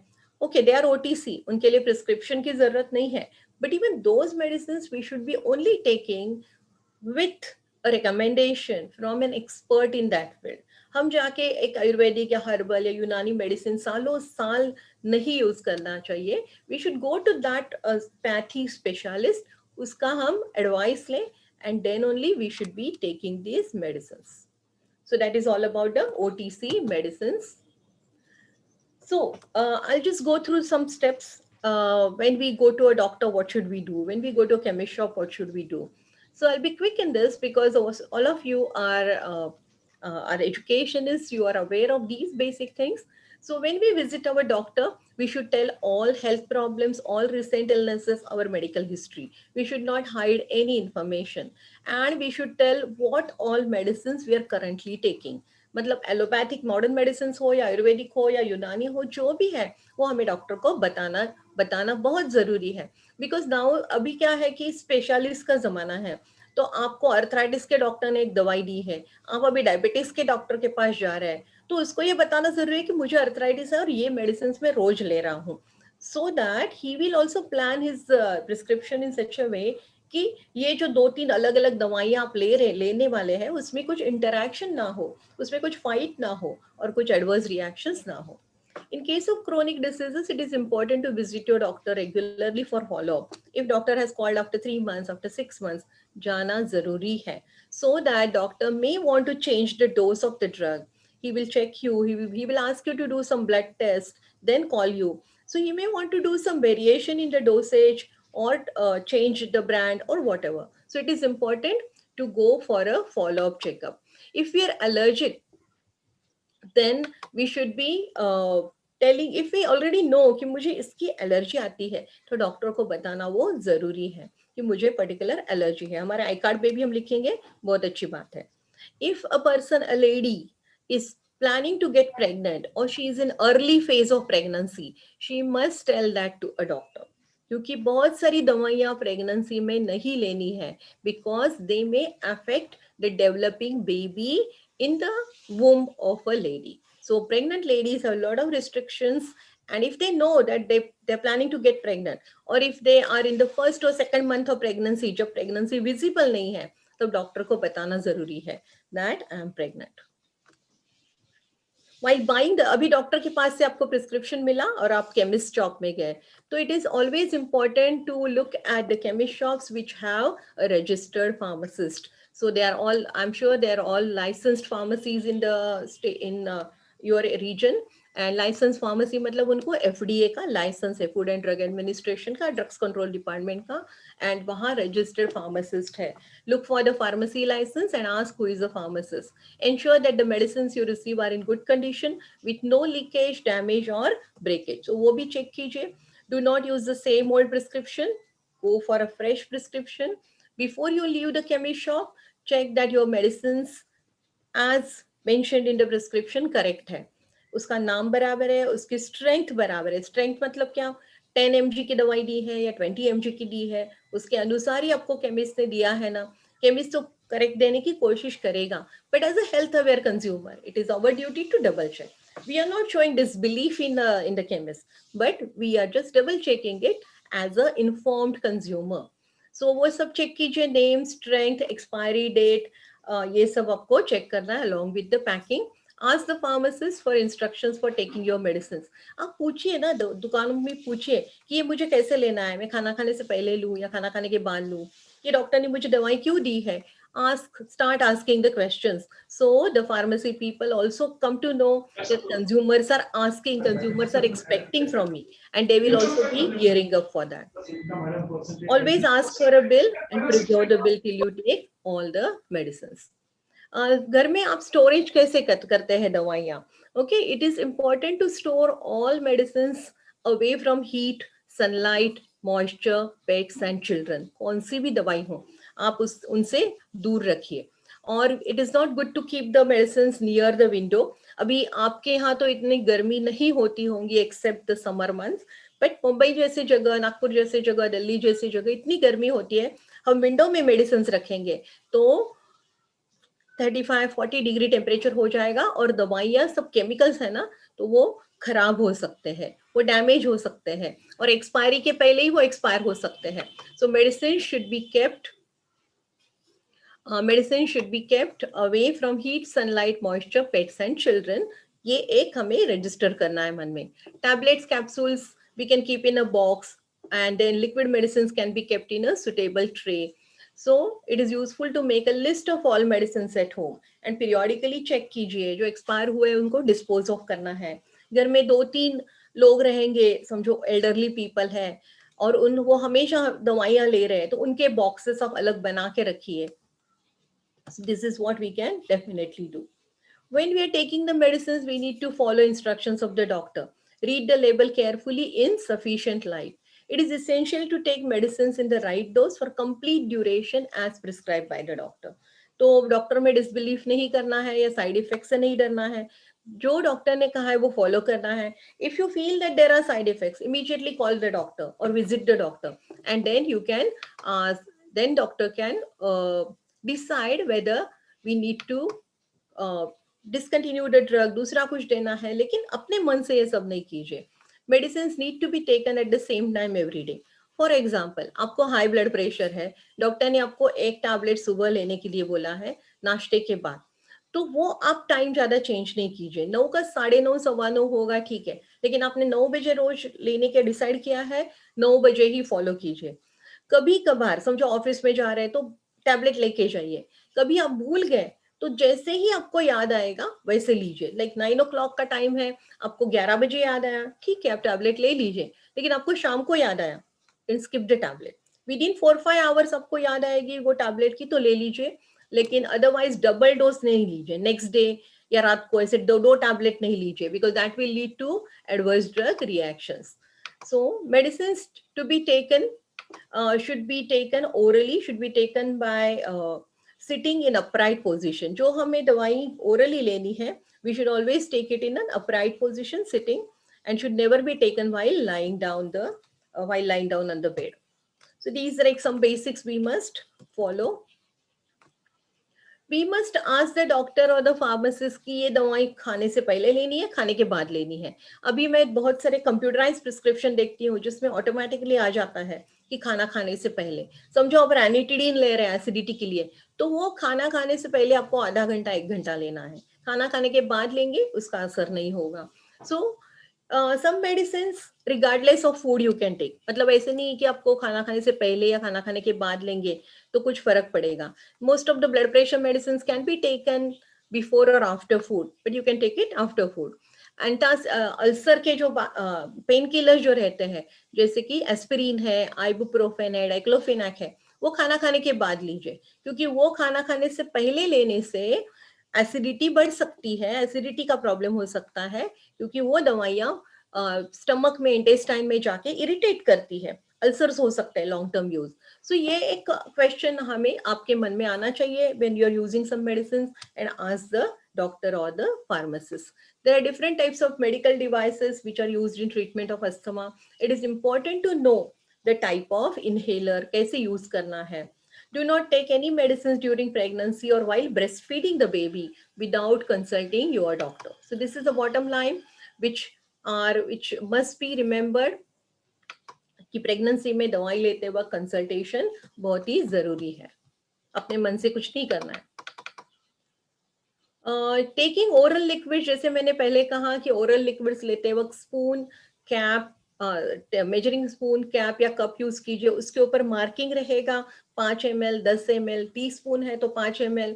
वो मार्किंग के अनुसार दवाई लीजिए. बाद में वो कैप वॉश करके ड्राई करके फिर से बॉटल के ऊपर रख दीजिए. समटाइम्स देयर आर सस्पेंशंस, मतलब पाउडर्स आते हैं और उसमें हमें boiled and cooled water add करना है, तो मार्क तक ऐड करना है, शेक करना है every time we take it, measure करना है. So these are basic things, but we go wrong in it, especially in case of children, and then we don't get the effect. Do not crush or break or cut the tablets. जो tablet पे ER/SR enteric coated लिखा है वो tablet आप break करके नहीं लीजिए. Okay, क्योंकि ब्रेक करके लेंगे तो जो ऊपर का कोटिंग है पॉलीमर का वो ब्रेक हो जाएगा, and then we will not get the expected effect, और we may face the side effect. So जो टैबलेट्स अनकोटेड टैबलेट है, ठीक है, कोई एल्डरली पर्सन ले रहा है तो ब्रेक करके लेगा, बट ER/SR एंट्री कोटेड वगैरह टैबलेट्स ब्रेक करके नहीं लेने हैं. Chewable tablet should be chewed and then swallowed. Dispersible tablet जैसे डिस्परीन जैसी टैबलेट रहती है, पानी में पहले उसको डिसॉल्व कीजिए, फिर वो पूरा ग्लास जिसमें आपने टैबलेट डिसॉल्व की वो लीजिए. माउथ डिसॉल्विंग टैबलेट्स आए हैं, MD. माउथ डिसॉल्विंग टैबलेट मतलब टैबलेट सिर्फ मुंह में रखनी है, पानी पीने की जरूरत नहीं है, वो अपने आप डिसॉल्व हो जाएगी, फास्ट इफेक्ट आएगा. Sublingual tablet is below the tongue. Heart attack में वगैरह डॉक्टर दे के रखते हैं, हार्ट अटैक की हिस्ट्री हो तो. सो बिलो द टंग वो टैबलेट रखती है, ऊपर नहीं, तो उसका इमीडिएटली ब्लड में एब्सॉर्ब हो जाता है वो ड्रग और असर आता है. Capsule should be swallowed whole with glass of water. Do not open the capsules. Capsule whole glass whole लीजिए और पहले पानी पीजिए, फिर कैप्सूल रखिए, फिर और थोड़ा पानी पीजिए, तो कैप्सूल यहाँ अटक नहीं जाएगी।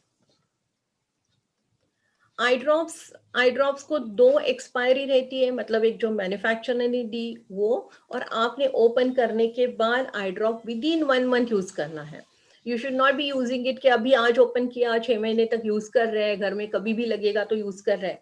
दैट इज रॉन्ग, क्योंकि उसमें कंटामिनेशन हो जाएगा, माइक्रो ऑर्गेनिज्म फंगस वगैरह बढ़ जाएंगे, क्योंकि उसमें प्रिजर्वेटिव्स नहीं रहते, रहेंगे तो भी बहुत कम क्वांटिटी में रहते हैं, because eye is very delicate organ.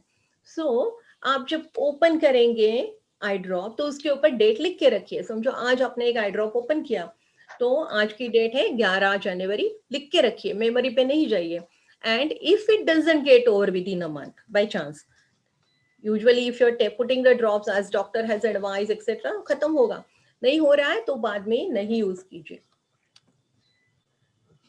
बच्चों के सामने as far as possible medicine नहीं लीजिए, बिकॉज बच्चे हमें इमिटेट करते हैं, मिमिक करते हैं, and they also try to take the tablets etcetera from as we take, and they like the blister packs, and therefore we should be very careful with the children. We should not be sending children to the chemist shop to buy the medicine.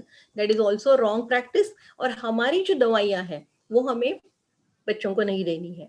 Okay, they are not like small adults, they are different.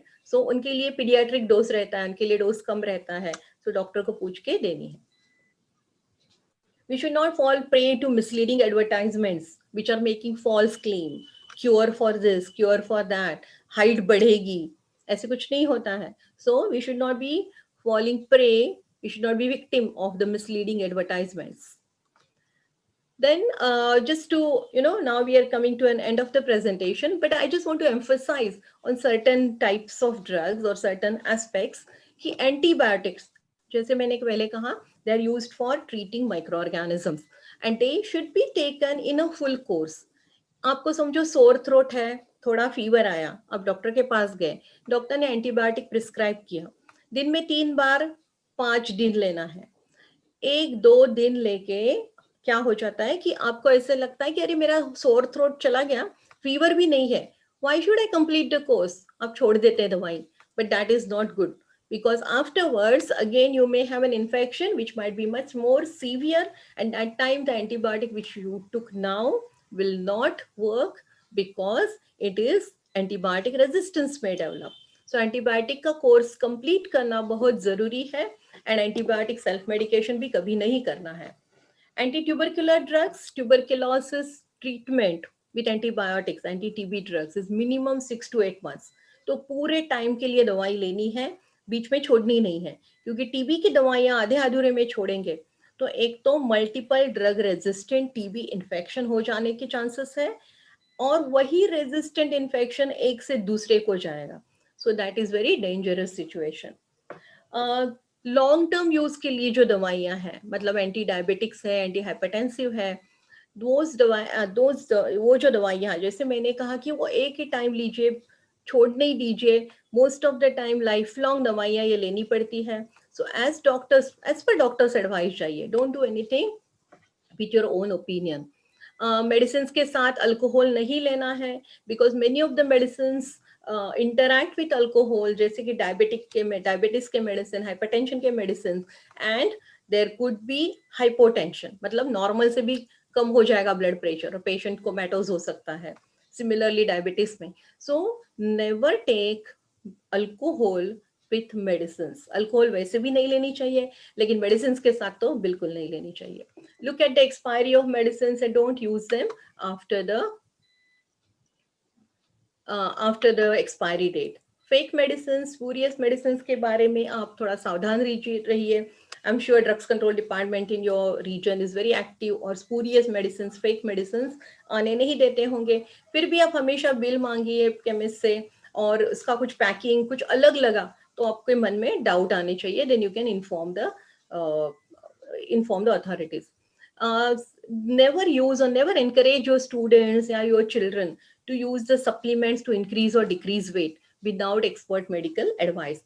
बच्चे gym में जाते हैं, हमारे students, मेरे भी students हैं, आपके यहाँ भी स्टूडेंट्स हैं, वो जिम में जाते हैं और जैसे पहले मैंने कहा कि स्टेरॉइड्स ले सकते हैं या जो सप्लीमेंट्स, न्यूट्रिशनल सप्लीमेंट्स बड़े बड़े डब्बे रहते हैं, सो वो सब लेने से पहले एक्सपर्ट मेडिकल ओपिनियन रहना चाहिए। जिम में जो ट्रेनर है वो तो फिजिशियन या डाइटिशियन नहीं रहते, सो we don't know what are all the things are in those supplements, so one should not excess, I don't recommend only to use such things. अच्छा घर का खाना खाना चाहिए और डाइटिशियन का एडवाइस लेना चाहिए, but be careful, specially since you are all teachers, you might be seeing such students की जो वजन बढ़ाने के लिए, वजन कम करने के लिए कुछ दूसरे प्रयोग कर रहे हैं खुद के ऊपर. Girls, I don't know what is the situation there, but many of the girls use emergency contraceptive pills like eye pills, etc. They're taken frequently to avoid the pregnancy. We should try to tell them that these pills are very high hormonal pills and they can cause a lot of side effects on the young girls. So these are emergency pills. Emergency मतलब कभी कभार unprotected sex के बाद लेना है तो ले सकते हैं, not on a frequent basis. Sudden changes in behavior of youngsters, if you see the students who have sudden change in the behavior, then please notice that, please monitor them, please observe them. This could be a beginning of the indication of a drug addiction or some psychiatric disorder. Okay, before I end, I can just give you a little idea about the generic medicines. What are branded medicines?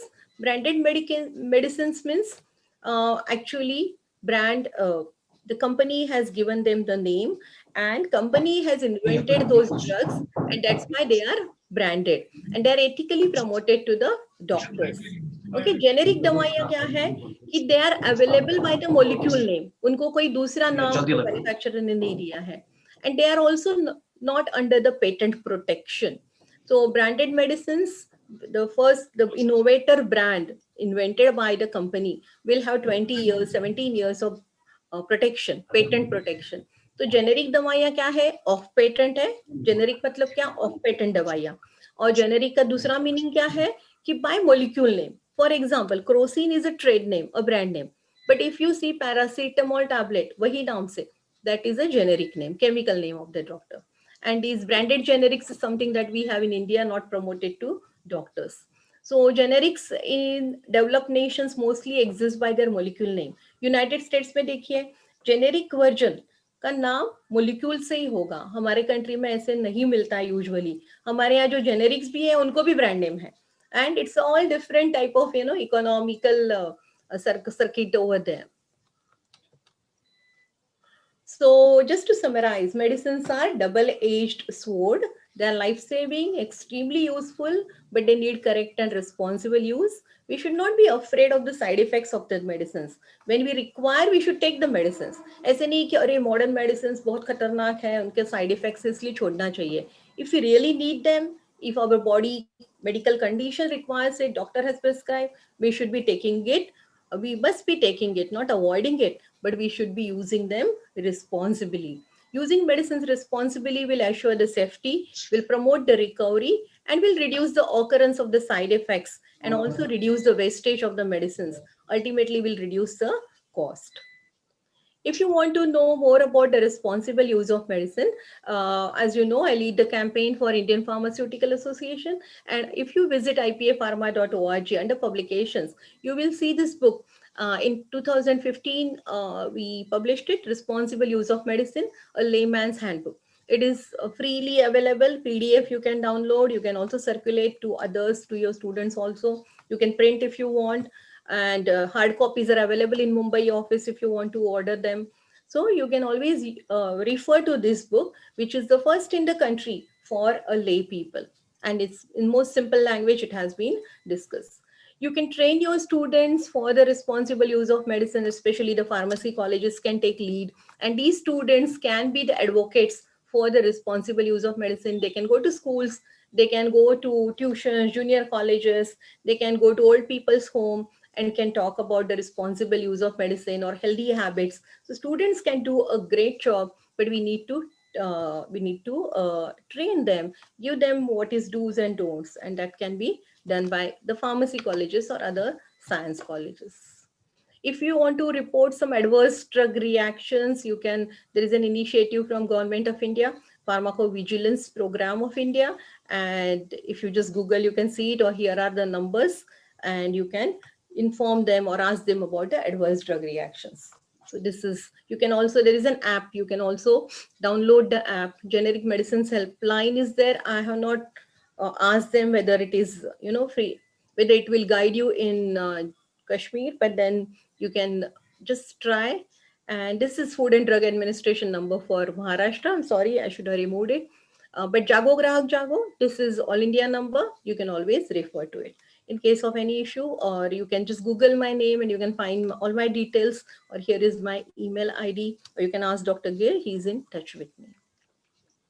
So this is what I wanted to discuss with all of you. I hope you found it useful. And if you have any questions, I can take few questions quickly. And thank you again, University of Kashmir, Dr. Gir, and organizers for this opportunity to interact with the faculty members from Kashmir. Ma'am, you have chosen a topic of common interest, and I hope each one of us have understood the concerns that you share. Yeah. And your talk helped us to understand the prescription and non-prescription medicines, besides the precautions needed to take care of before purchasing medicine. And in fact, that well-known slogan in India, Jago Grahak Jago, that's again an added flavor to your this presentation. Right. Well, there are good many compliments to your information sharing. Like Dr. Taneja says that medicine overuse and misuse is a growing concern for all of us. Yeah. So obviously, this is what you were sharing, and all the participants present here are sharing the same concern. But one thing is there that Mr. Professor Archit Jahangir has a hunch to share with you that in Kashmir, doctors are prescribing huge the steroids in huge quantities. I mean to say, when doctors would be just misusing or abusing this steroids with the medicine with the patients, obviously, how come would a patient just understand what to do and what not? Your conversion. What do you mean? Okay, so as I said, the irrational prescribing by the medical professionals is a major concern world over, and especially in India, because we don't have standard treatment protocols or clinical treatment guidelines. Like if this is the condition, these are the symptoms, give this drug. You're bound by that. We don't have, unfortunately, this kind of binding. And for whichever disease, we have those treatment guidelines, they're not followed by everyone. Now, if the doctors in Kashmir are using steroids, we need to do some studies. Dr. Gir, you can take a lead, and we need to do some studies of prescription analysis. And we need to see whether that is, irrational or whether it was needed. Because how can we immediately conclude that those steroids were not needed for the patient?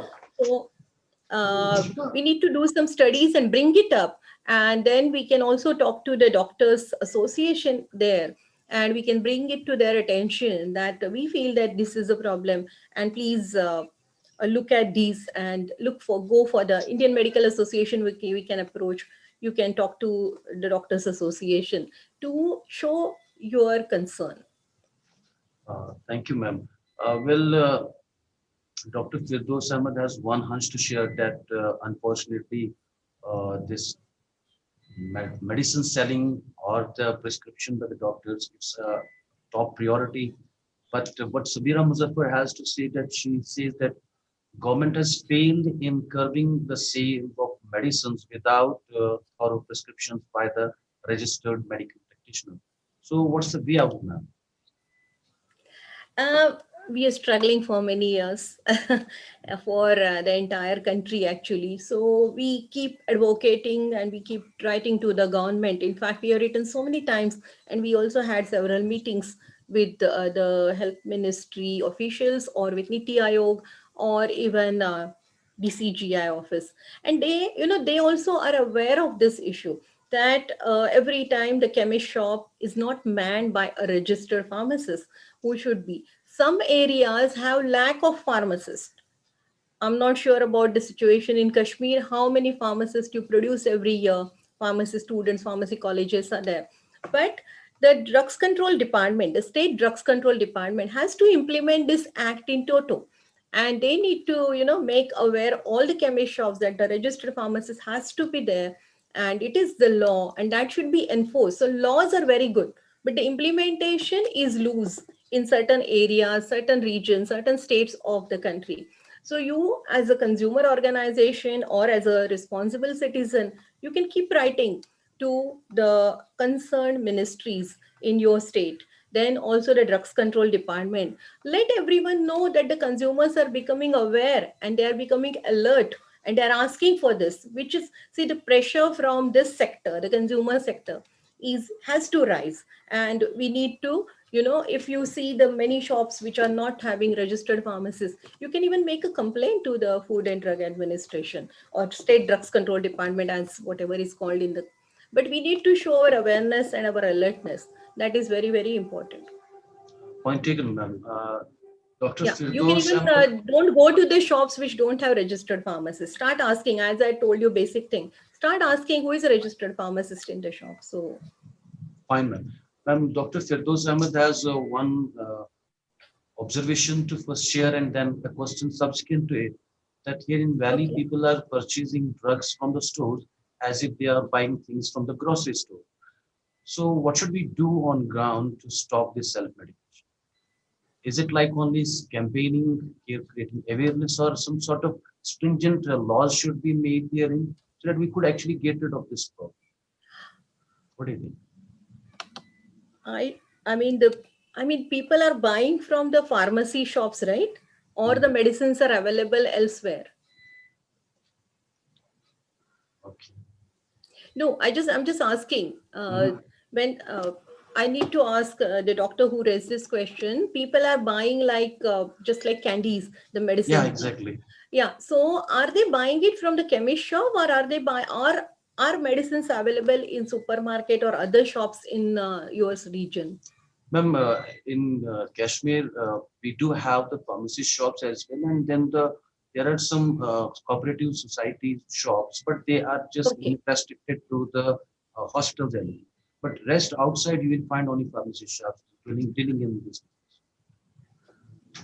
Okay, so I think increasing awareness of the consumers is important, as well as we need to check what laws you have, who can sell the medicines, who cannot. That also should be brought to the to the attention of the authorities, because this is very basic thing. If the medicines are available where there is no pharmacist, and if the state has allowed, maybe because of the scarcity of pharmacists, we need to see who are dispensing it. And then on the other side, consumer sensitization. You can use your newspapers, you can use your media, and it's quite a smaller and compact state. So start doing some radio, wherever radio reaches, use the radio programs. Wherever the television is seen, use that. So use media to create awareness among the people. That will definitely help. On the other side, keep on tapping the authorities and bring the issues to them. You may have consumer organizations in Kashmir, I'm not sure. So consumer organizations who are working in the health sector, they can take the lead. Point taken, ma'am. Ma'am, Dr. Mohammed Anis is sharing his perception that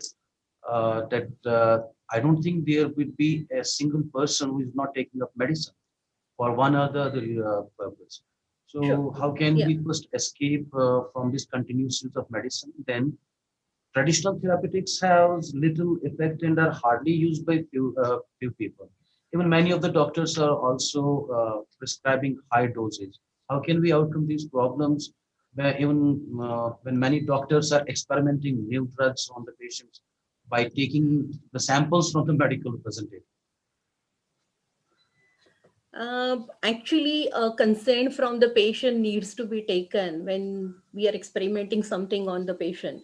So patient consent is important, but if the patient is not health literate, some people may take liberty of experimenting without the consent or permission from I the need to put the question in a different perspective that medical representatives, they approach doctors with specific medicine and ask them to just prescribe it.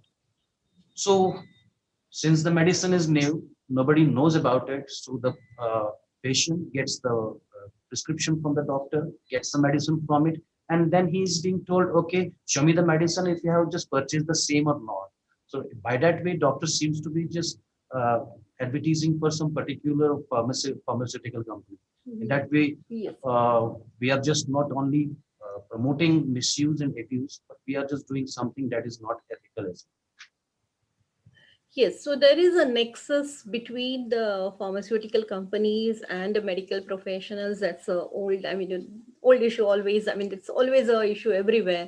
So again, the medicines are given by the doctors, so you cannot prevent them from giving the medicines. But if they're giving the samples, free samples, that is not allowed. But doctors themselves can dispense the medicines to the consumer. Now it is again, we should be asking questions, start asking the questions, and doctors should realize again that the people are becoming very alert. So again, the consumer education and sensitization is the key here. You cannot change the situation overnight, but asking questions, making doctors realize that we are becoming alert, and where is the, I mean, which are these medicines, what are the side effects. I don't know whether you have any drug information center in your country, in your state, but the drug information center needs to be set up. So approach whosoever are the, listening to this lecture, and whosoever are the key influencers. So the key influencing people can jot down the points that you need to approach the authorities, ask for drug information center, ask for the registered pharmacist in the shop. Medicine should be dispensed only so and so. Then when the samples from medical representatives are given to the patients, patient consent should be taken. Patient information should be given. Why are we giving? What is the side effect? What could be the risk, etc. So I think there is lots to do in your region, and if you are all if you take lead, I can always support you, and I can always do the hand holding. But you need to approach your health ministry, and you can take the meetings and make them sensitize about, create sensitization about all these issues. It's good that you are all thinking so much and you are all coming up with these valid issues, which I really appreciate. We have another question from Professor Ejaz Ahmed Dar. He says that can we Mhm. have some tips regarding identification of generic medicines? How can we For identify? generic, Yeah, yeah. ma'am. So for generic medicines, we don't have any different type of labeling, or we don't have different type of packaging. So it is not easy to identify the generic medicines. But as I said, if the drug is by the molecule name, जैसे कि Crocin नहीं लिखा है लेकिन paracetamol tablet ही लिखा है, उसको कोई ट्रेड नेम नहीं है, then that becomes a generic medicine. Secondly, the government of India has the initiative Janaushadhi. सो जनौषधि के जो मेडिसिन है, they all call it as generic medicine, तो उसके ऊपर जनौषधि या ऐसे कुछ लिखा हुआ रहता है। और उन्होंने जेनेरिक ड्रग्स के शॉप्स भी काफी इंडिया में अभी खोले हैं। So generic medicine are no requirement, I mean, no particular requirement separate from the other drugs. So it is not easy to identify the generic drugs. Even for us, people in this sector, we also have problem, because हमारे यहाँ के generic medicines को फिर से trade name भी दिया गया है, बहुत सारे branded generics है. So it is very very difficult to uh, pinpoint unless a medicine has molecules name itself या जनौषधि या ऐसे कुछ खास लिखा हुआ है. Okay, ma'am. Ma'am, Dr. Said Meir is asking that what steps Pharmaceutical Association is taking to counter the problem of fake and substandard drugs. The association, I mean, if you're talking about the pharmaceutical association like Yeah, IPA, ma'am. we had done some awareness programs for the pharmacist and the wholesalers and the consumers. So that is an ongoing kind of campaigns about the spurious medicines. But as a consumer, how can you identify? I saw one question. How can you identify that this is a fake medicine and this is a genuine medicine? Now, I would say since the technology has evolved so much, the packaging, labeling इतना अच्छा बनाते हैं fake medicines का कि नहीं हमें समझ में आता. But you can always find, आप समझो एक टैबलेट हमेशा ले रहे, एक पर्टिकुलर ब्रांड सालों साल ले रहे, और अभी आपको अचानक से पैकिंग में थोड़ा सा वेरिएशन लगा या कुछ कलर अलग लगा, यू कैन ऑल या इन वो टैबलेट्स लेने के बाद आपको कुछ भी असर नहीं हुआ, जो एक्सपेक्टेड इफेक्ट था नहीं मिला, you can always go back and check to the chemist कि ये दवाइयाँ whether the company has made some changes in the batches or from where have these come. I don't think this is genuine. And you can make a complaint to the state drugs control department, see what are the phone numbers of them, what is the website, is there any complaint form. Thoda sa bhi doubt ho, you can always contact the state drugs control department. And secondly, always buy the medicines from the licensed store. कहीं भी loose medicine नहीं खरीदिए. जहां भी ये leakage कहाँ होता है, कहाँ फेक मेडिसिन आते हैं कि जो अचानक से कोई नया शॉप चालू हुआ या लूज मेडिसिन कोई बेच रहा है और सस्ते में बेच रहा है, तो डाउट लीजिए कि सस्ते में क्यों बेच रहा है. So you have take doubts, take suspicion. And ऐसे नहीं कि ये सब सस्ते में कोई बिक रहा है तो हमेशा वो जेन्युइन नहीं होगा, ऐसे नहीं है. But as a health aware consumer you need to be cautious about such things कि आपको कैसे मेडिसिन क्यों इतना सस्ते में दे रहे हैं और कहाँ अचानक से ये स्टोर आ गया, वो लाइसेंस होलसेलर से या लाइसेंस्ड डिस्ट्रीब्यूटर से खरीद रहा है कि नहीं. You can always be careful. और कोई भी थोड़ा भी फर्क लेबलिंग में, पैकेजिंग में दिखाई दिया, चेक बैक कि ये नया बैच ऐसे आया है या कुछ गलती है इसमें और इफेक्ट नहीं मिला या साइड इफेक्ट मिला, तो आप हमेशा जागो ग्राहक जागो को भी कंप्लेन कर सकते हैं, स्टेट ड्रग्स कंट्रोल को भी कंप्लेन कर सकते हैं. और so advertising council of consumers भी है, उसका नंबर मैंने यहाँ नहीं दिया है. You can always check with them. But I don't know whether how many labs you have in Kashmir to check analyse the medicine और वो क्वालिटी देखने के लिए for consumers at least. Ma'am, Dr. Shiba Drabu is saying that Ayurvedic and Unani medicines, though considered safe, yet they are also abused. And she has seen some cases reporting side effects. What is your take on it? Correct. Oh, yes, of course. As I said in my presentation, also, Ayurvedic Unani medicines are OTC. You don't require a prescription, but it doesn't mean that they're totally side effect free because Ayurvedic medicines can cause some harm in some people, and we don't know the quality. See, the issue is again whether all good manufacturing practices are followed, the quality of medicines in the market.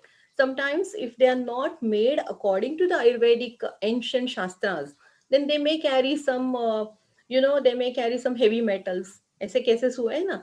और export जब हम कर रहे थे Ayurvedic medicine, तो उसके ऊपर भी काफी क्रिटिसिज्म आया है.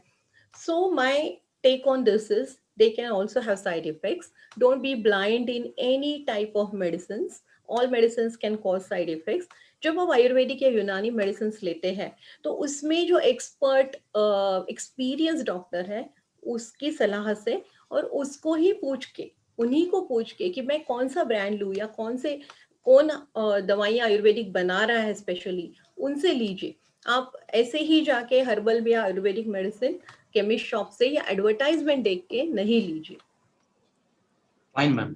Because We have another. Laws for manufacturing थोड़े से अभी और एडवांस होने चाहिए. जो लॉज है ना governing the manufacturing of Ayush medicine, वो थोड़े और स्ट्रिक्टर और मोर कॉम्प्रिहेंसिव होने चाहिए. जो मॉडर्न मेडिसिन के बारे में है वो सब इतना आयुष मेडिसिन क्योंकि ट्रेडिशनल है करके उसमें थोड़े से लॉज में डिफरेंस है थोड़ा, तो वो और स्ट्रिक्ट और कॉम्प्रिहेंसिव होने चाहिए.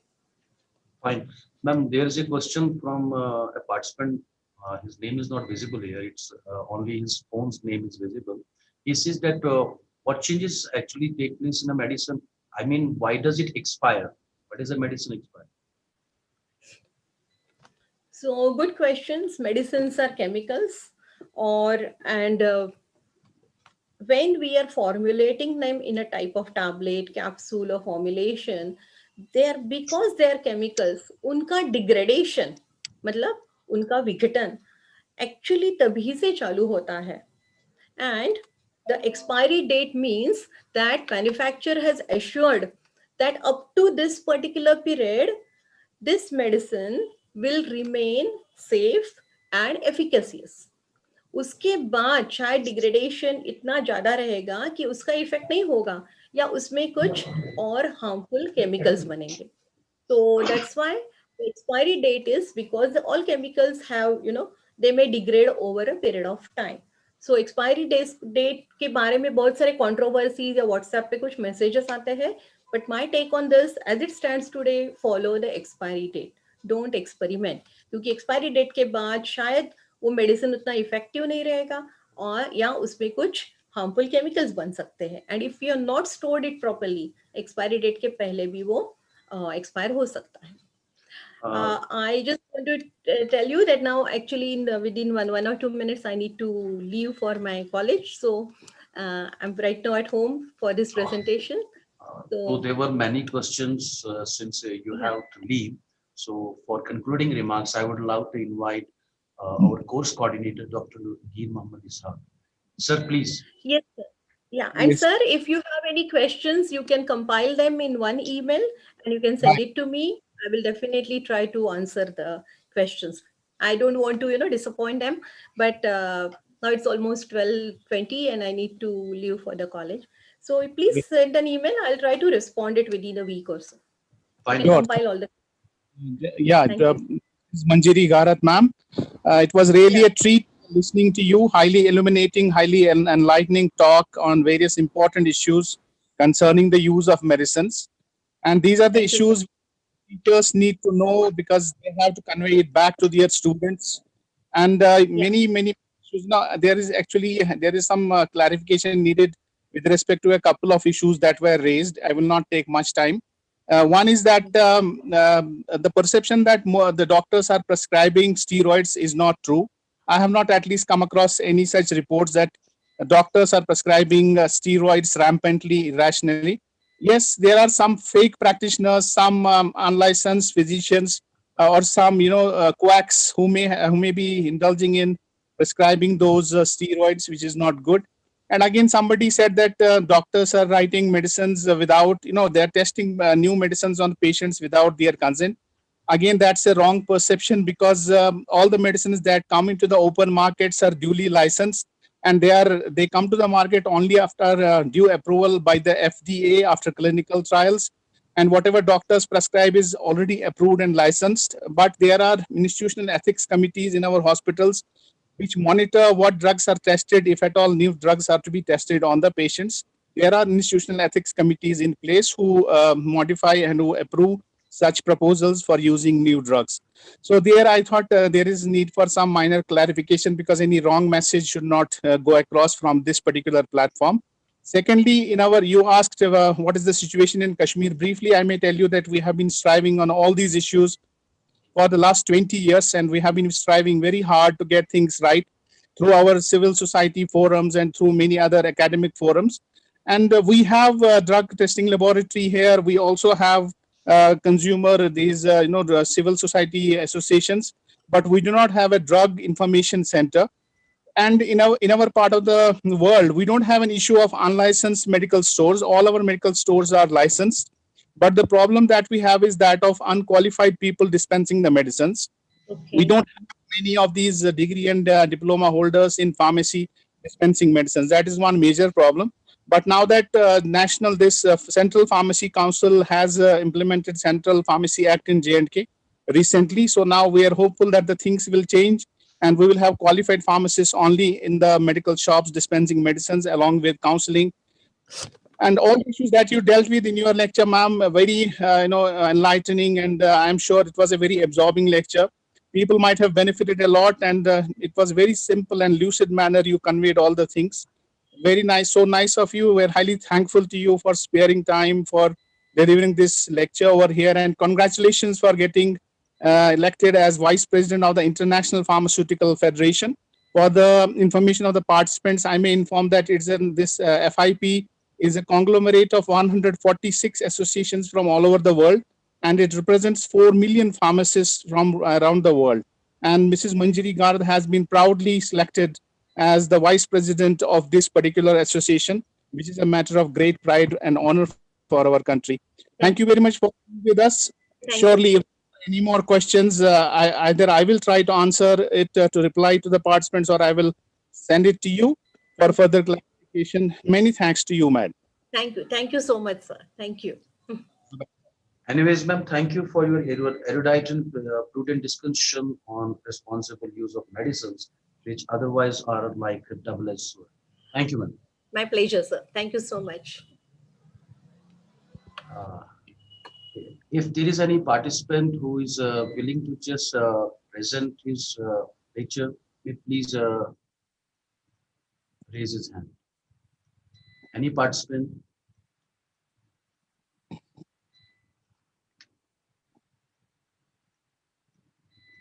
As per the list, who was supposed to present, Zubair sir? Sir, it was in the morning session. It was this Ishtiaq Ahmed. Then Yeah. Sajjad Sahab is again. He has some issues with connectivity, so he has requested to allow him to present in the afternoon session. Right now, Dr. Ajaz Ahmed Dar is ready. So Ajaz, Fine, we can. Fine. Dr. Ajaz, please share your screen, and Silsa, please unmute him. Dr. Ajaz has to unmute himself. Okay, sir. Dr. Ajaz, please unmute yourself and start screen sharing. Dr. Ajaz Ahmed Dar, if I'm audible to you, okay, fine. Now you please start sharing your screen.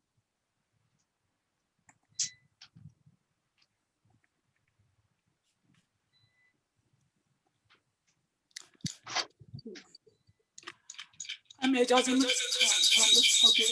Some noise is coming. If there is any second device nearby, please put that off. Okay.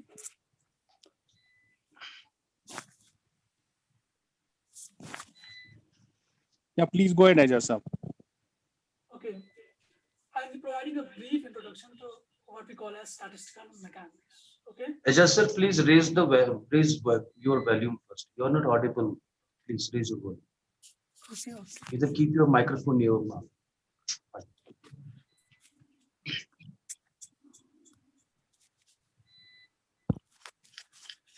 Am I audible now? Yeah. Please. Okay. There is an echo because maybe there are two devices in the close vicinity from which you have login. Okay. Are you using two devices? You can, I'm log out, or you can reduce the volume completely of one of the device.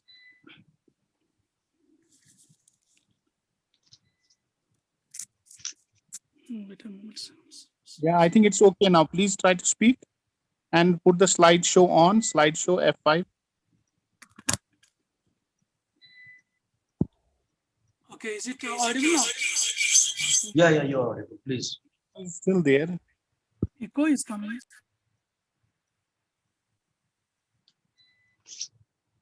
Ajaz sir, please unmute yourself. You are again muted.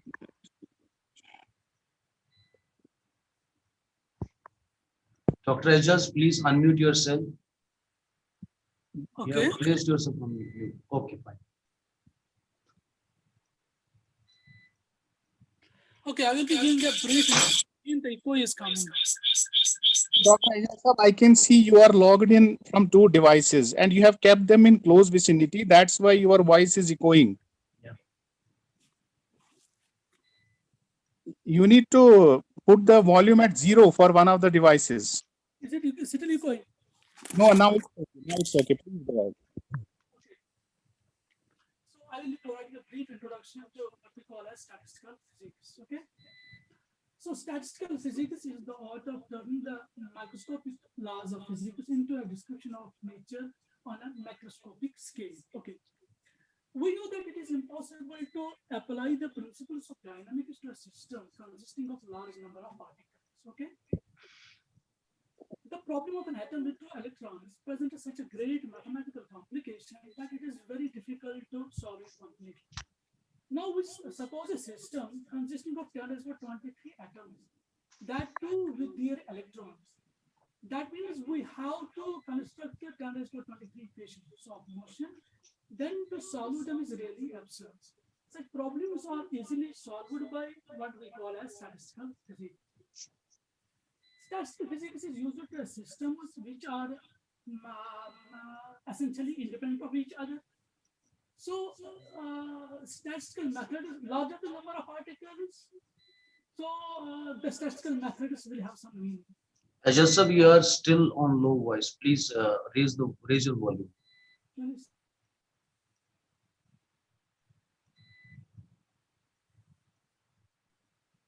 You put your presentation on this slide mode and then raise your volume, please. But echo is coming. Now I'm getting disturbed from this echo.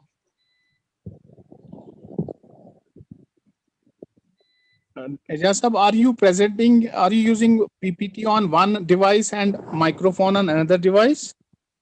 Yes. That is the problem, because the echo is because of that only. Can't you use single device for both the things? Single device. जिससे आप power point share कर रहे हैं उसी का microphone आप use नहीं कर सकते?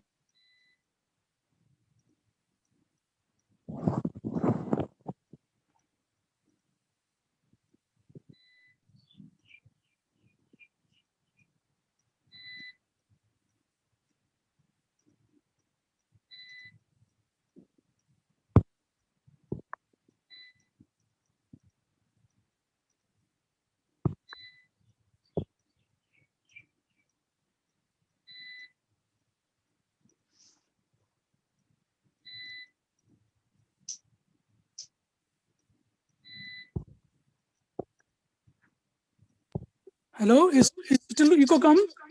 Yeah. Still. You can fix the echo. Meanwhile, Dr. Mubashir Jilani will present. You can fix this. Take your time.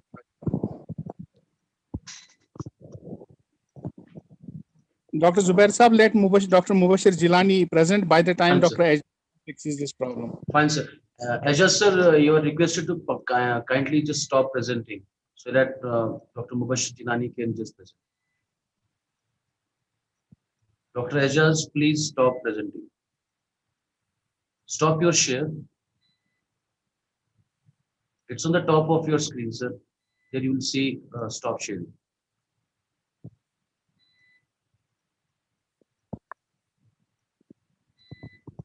Ajaz sir, thank you. Please, Dr. Mubashir, please start presenting.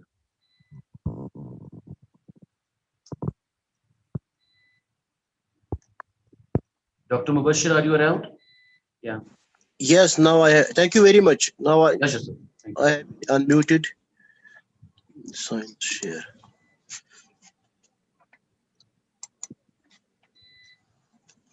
I hope my screen is visible. I am audible. Yeah, you are audible. Your screen is visible. Just put it on the slide. Oh, thank you very much. Thank you very much. Now, everything all right. Okay, sir? Fine. Thank you very much for giving me a chance to deliver before galaxy of these wonderful speakers. Well, a number of topics have been presented by the participants of the course as well as the resource persons from different fields. All these lectures were of high significance, definitely, and they are relevant to our society in particular. Well, the topic which I have chosen to deliberate upon is the e-waste. But all of us know that our markets are bloomed with volumes of electrical and electronic goods and the gadgets. All these materials are in high demand. At the same time, the amount of this electronic waste, which in the short form we call the e-waste, it is being generated at an alarming rate. Although the management practices and the policy initiatives, they are still in the elementary stage.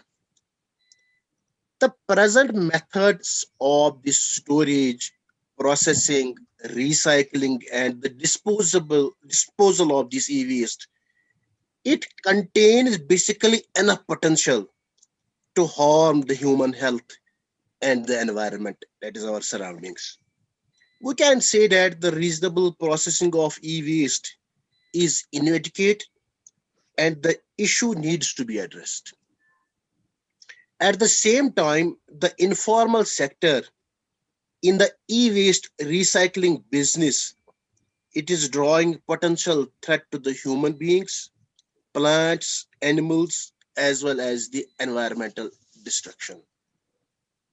Now, coming to the next slide, e-waste management. Basically, while talking of the country, this e-waste is becoming an important waste. What I perceive and what I believe in terms of its quantity and the toxicity. At the same time, managing the ever increasing volume of this e-waste, it is a major concern.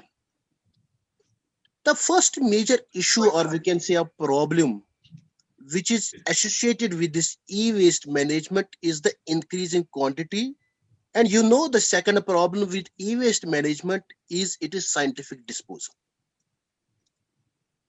Now, moreover, most of the businesses, banking sector, academic institutes, they basically rely heavily on these electronic equipments and thus add up to a lot of e-waste. No doubt there are reports that the per capita waste production in India is relatively small. Now, considering the demand, the production and disposal of this e-waste will surely go up in the coming years. What I believe is that given the present condition of the scientific disposal, the increasing quantum of the e-waste management is a complex task. Now, coming to the next slide, when coming to the current practices in the e-waste management in India, the basically the country is burdened with enormous volume of this e-waste, which is generated domestically or it is being imported illegally. There are some illegal routes from where we get these this waste. There are also reports that estimated 75% of this e-waste is stored due to uncertainty of how to manage it. This is very important. As we know, the e-waste junk lies unattended in our houses, in our offices, and normally what we see, everyone is of us is aware that it normally gets mixed with the household waste, which ultimately gets disposed of at the landfill sites. At the same time, we can say that the country is lacking a comprehensive regulation dealing with this e-waste management. Dr. And Mubashir, perhaps, yes, excuse me, Dr. Mubashir Sahab, you are not using your slideshow. Please use your slideshow. F5, please press F5 for. sir, this is F5. I am using the same slide basically. Are you using the first slide still? No, it is fifth slide, sir. But You have to open it in the PowerPoint software. You double click Sorry, on pardon. ये screen है, ये फिर से आप खोलिए एक बारी, ये आपको आपका ना सीधे इसमें ये दिखा रहा है आपका ना ये फोल्डर, और एक आपका ये आ रहा है इसका फ्रंट पेज. Okay. ये रन नहीं हो रहा है basically.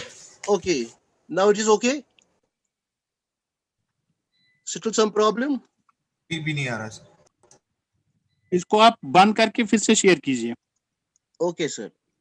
Stop sharing. I am sorry, sir. I don't know what has happened. कोई बात नहीं, you can share it again. The PowerPoint presentation को open रखिए, फिर share कीजिए. No. Yes, use the slideshow now, please. Yeah, yes, now it is, I think, okay. Right. Now visible, sir? Yes, it is visible now. Is, visible? Yes. Moderator sir, please take care of these issues. Yes, sir.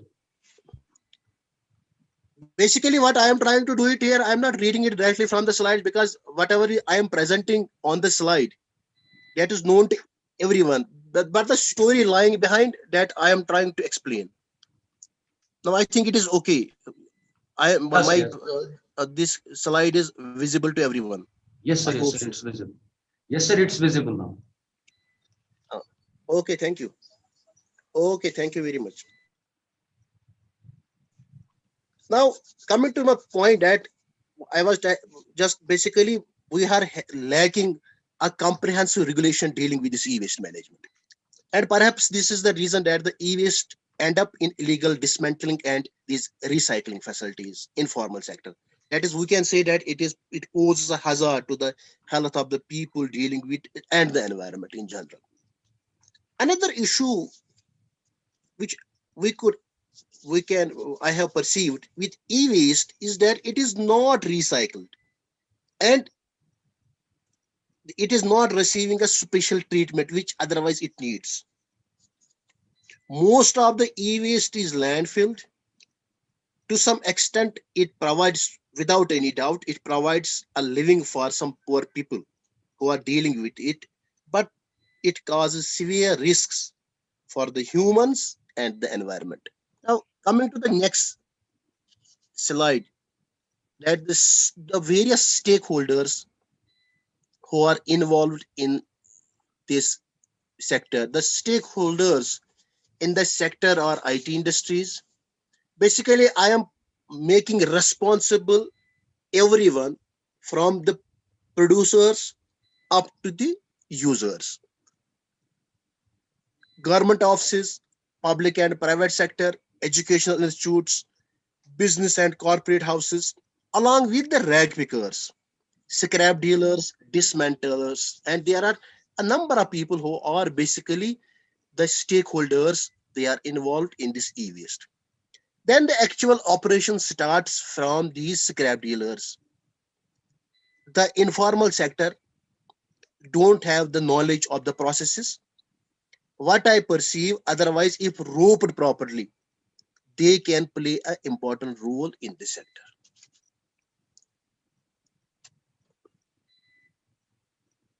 Now, the uncontrolled recycling of this by the informal sector here is the main concern, because I have kept my, if you see, I have kept my presentation very crisp, very short, and I am focusing more on the informal sector who are dealing with this e-waste.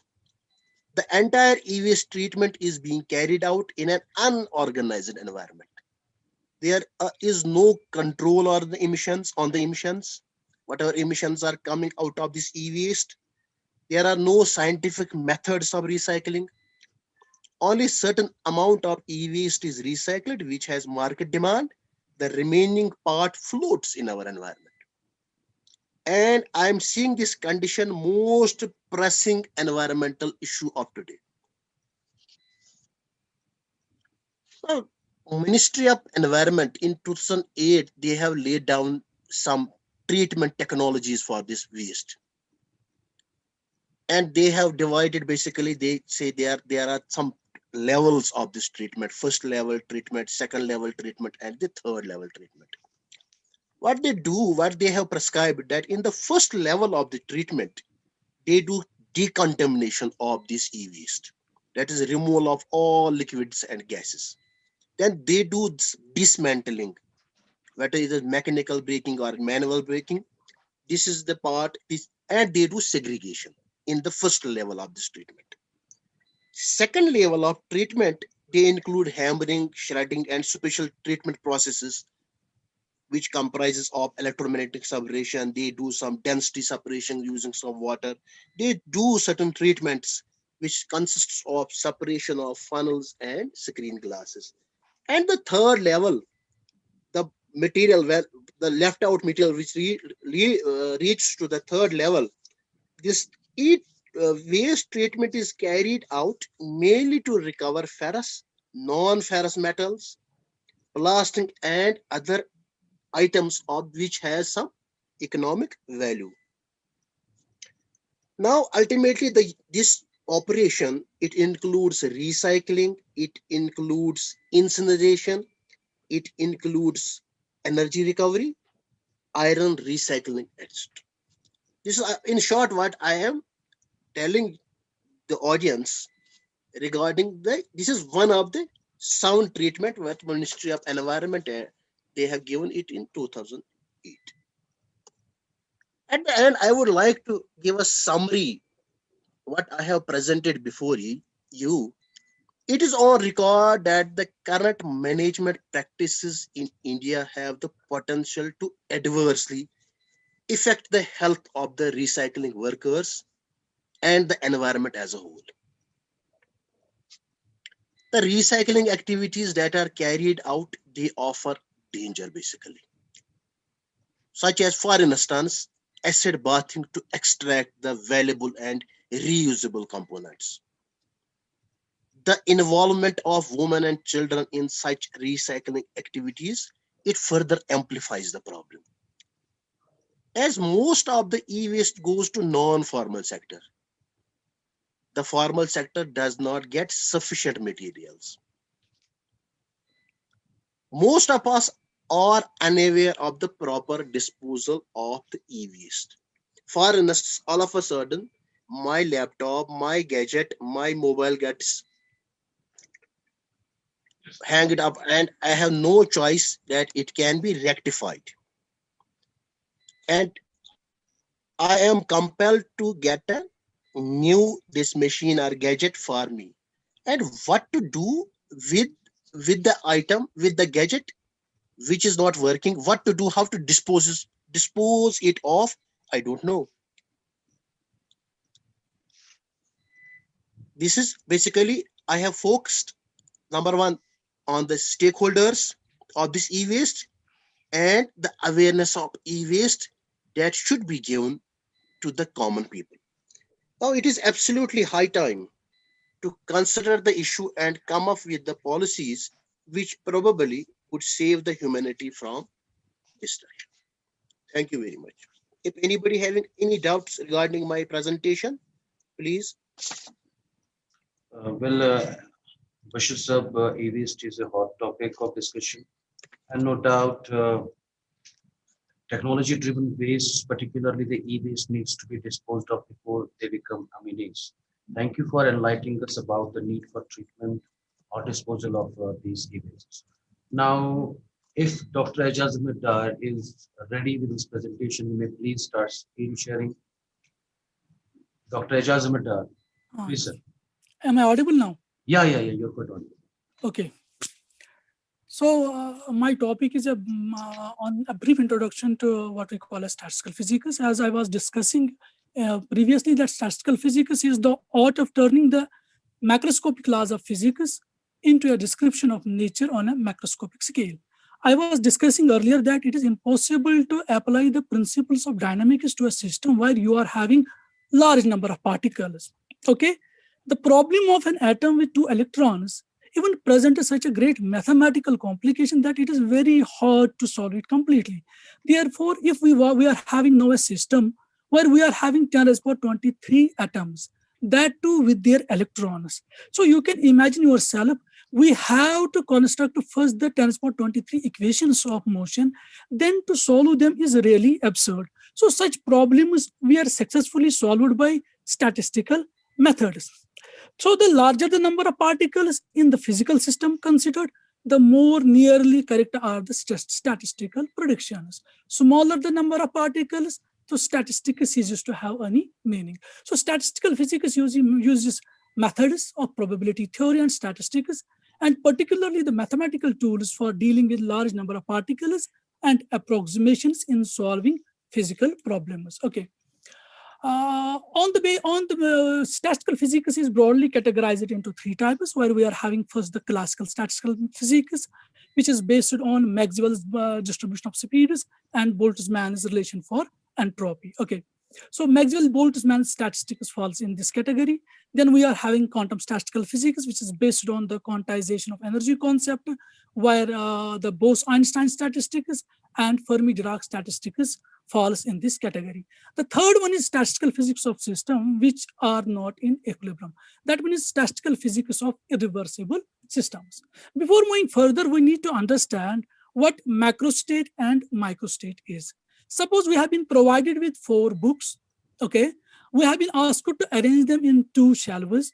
So how we will arrange them? We will put 4 books in first shelf, 0 book in second shelf, then 3-1 will be the another arrangement, then 2-2 will be another arrangement, then 1-3 will be another arrangement, then 0-4 will be the another arrangement. So for 4 books, we are getting 5 different arrangements. Each arrangement is known as macro state. Okay. Let us take one arrangement from table 1, that is 3-1. Okay. And we consider the books are distinguishable. That means we can easily distinguish between the books. So we have taken four books. We have taken English, physics, chemistry, and mathematics. Okay. We place English, physics, and chemistry in one shelf, mathematics in second shelf.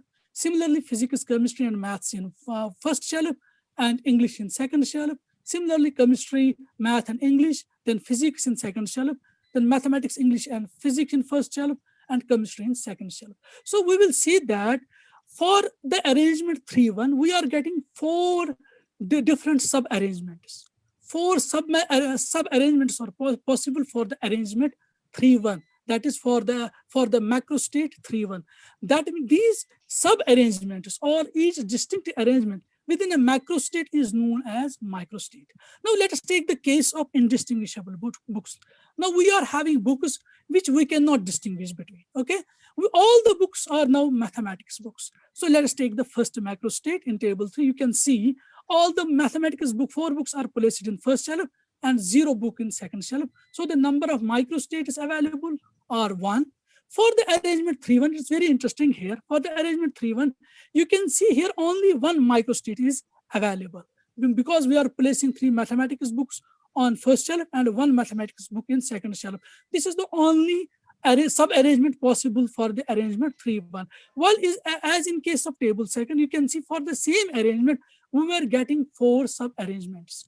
So this is what happens when the books become indistinguishable. For 2-2 macro state, we are having again 1 microstate. For 1-3 macro state, we are having again 1 microstate. For 0-4, again we are having 1 microstate. Okay, this is a very important concept in statistical physics, which we call as phase space. We usually have 2 types of systems. One is what we call as the static system. So the various particles in the static system are located in terms of their position coordinates or position vectors. Suppose you are having a 3-dimensional space. To locate or to specify the position of a particle, you will be requiring 3 coordinates, x, y, and z. Now, suppose if the system is dynamic one, where you are taking the particles are in motion, that means they possess certain, they move with certain velocities, and they will obviously having some masses. So we require another space which we call as momentum space. So to locate the momentum of a particle in this space, we will be requiring 3 additional momentum coordinates, px, py, and pz. So the combination of this positional space and momentum space is known as phase space. It is basically a 6-dimensional space. Suppose if you are having n particles, you will require 6 n-dimensional space to specify or locate its position as well as momentum. Okay, this is a very important relation in statistical mechanics. So this relation is relating entropy with thermodynamic probability. As we know, the entropy is it is basically degree of disorderliness in a system. So we say that at equilibrium state is the state of maximum entropy. So how to understand this statement? Let us give me an example. For example, you drop an ink drop in a cup of water. What you will observe, you will see that this ink will goes on mixing with the water. A stage will reach where there will be no mixing. That means during the mixing, the entropy goes on increasing till it reaches the equilibrium state. So equilibrium state is the state of maximum entropy from thermodynamic point of view. From statistical point of view, equilibrium state is the state of maximum probability. So we can easily have now the connection between entropy and thermodynamic probability. Okay. So what ensemble is? Ensemble in statistical physics is basically suppose as a system is defined by a collection of large number of particles. So the collection of large number of systems which are macroscopically identical but essentially independent of each other. By essentially independent, we mean that they are non-interacting to others. We do have 3 types of ensembles. One is what we call as microcanonical ensemble. This is a perfect example of an isolated system. So it is a collection of essentially independent systems which have same energy, same volume, and same number of particles. That means neither the exchange of energy nor the number of particles exchange with neighboring systems. So here in the slide, I have given different systems within the microcanonical ensemble. These systems are separated by well insulated, impermeable, and non-conducting walls, so that neither there is the exchange of energy nor the volume and number of particles takes place. Okay. So then second one is what we call as the canonical ensemble. In canonical ensemble, there is exchange of energy, but temperature, volume, and number of particles remain same. On the other hand, we are having third system, which we call as grand canonical ensemble. In grand canonical ensemble, both energy as well as number of particles exchange with the neighboring systems. Okay, but temperature, volume, and chemical potential remains the same. So on the basis of these concepts, we have three types of statistics. One is what we call the Maxwell-Boltzmann statistics. Another one which we call as Bose-Einstein statistics, and third one is Fermi-Dirac statistics. The first point is that particles are distinguishable. That means we cannot distinguish between the particles. From in classical physics, particles are distinguishable from the differences in their instantaneous and dynamic states. That is, from the differences in their instantaneous position and momentum coordinators. However, this is not the case for quantum physics.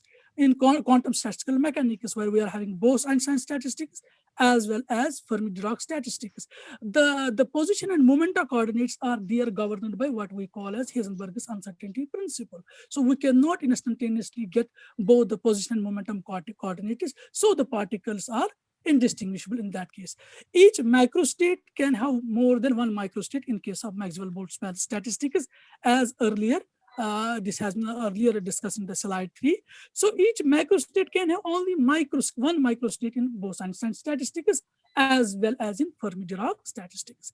There is no restriction on the number of particles in a given state when we talk of the Maxwell-Boltzmann statistics. Again, in Bose-Einstein statistics, no restriction on the number of particles in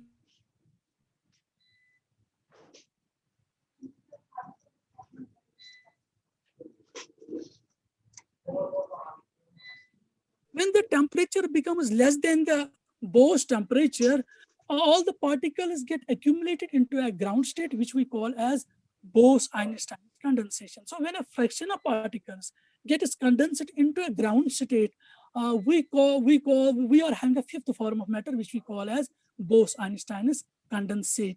This was actually proposed by Einstein in 1924, if I remember correctly, and in 1995 it has been experimentally verified. Okay.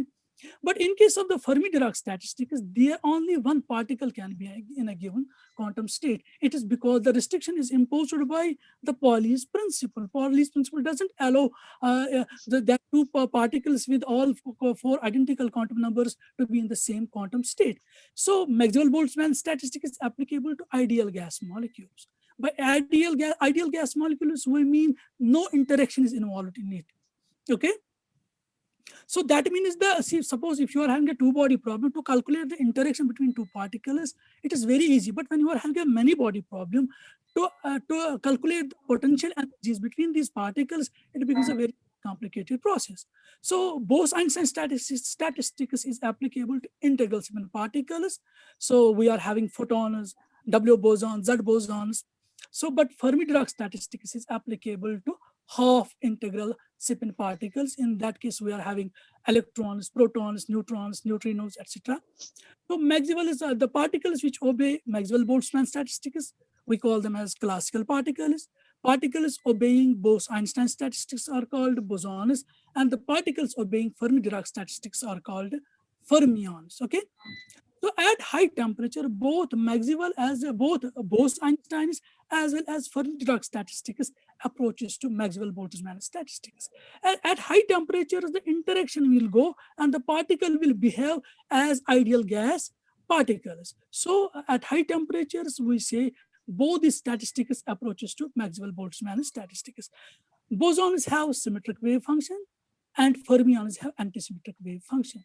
If suppose we are having two particles, if we interchange these two particles between two states, on interchanging them between two states, if the wave functions do not change their sign, then we get a symmetric functions. If the wave functions do change sign, if the wave functions do not change sign, we get symmetric wave functions. If they do change sign, we get antisymmetric wave functions. So internal energy at absolute zero is taken as zero in case of Maxwell-Boltzmann statistics. Energy at absolute zero is also taken as zero in case of the Bose-Einstein statistics. Energy at absolute zero is taken as half of h nu. Maxwell-Boltzmann statistics do not assume quantization of energy. Bose-Einstein statistics is based on assumption of quantization of energy. Fermi-Dirac statistics is based on, again, the quantization of energy. The volume of phase space can be as small as particle. The minimum volume of phase space in case of the Fermi-Dirac and Bose-Einstein statistics h cube. The example is where we apply Bose-Einstein statistics is photons in a cavity or phonons in solids, and we apply the Maxwell-Boltzmann statistics in case of the free electron theory of metals. So the occupation index is how particle Ni particles can be arranged in a GI cells is given by 1 by e raised for alpha plus beta EI, where alpha and beta are constants. So in case of the Bose-Einstein statistics, we are having additional -1 factor. In case of the Fermi-Dirac statistics, we are having +1 additional factor. Okay. So here, if the temperature increases, at that time, e raised for alpha beta EI in case of Boltzmann statistics and Fermi-Dirac becomes very large, and -1 can be neglected into the term e raised for alpha plus beta EI. That means it becomes then a Maxwell-Boltzmann this distribution function. Thank you. Dr. Ajazuddin, thank you for deliberating on statistical physics and enlightening us about phase space, microcanonical, canonical, and grand canonical ensemble. Thank you. Now, I think if course coordinator permits us, let us disperse for the lunch and then join back for the post-lunch session. Dr. Yes, Dr. Zubair Saab, thank you very much for moderating the morning session so well. Thank you, sir. Very professional manner. Thanks to all the participants who made their presentations, and many thanks to the lead resource person also. Overall, it was a highly rewarding session, and we all benefited a lot, and we got very significant information which would be of use in day-to-day life as we could transmit back to our students. So I hope our afternoon session will be equally engrossing.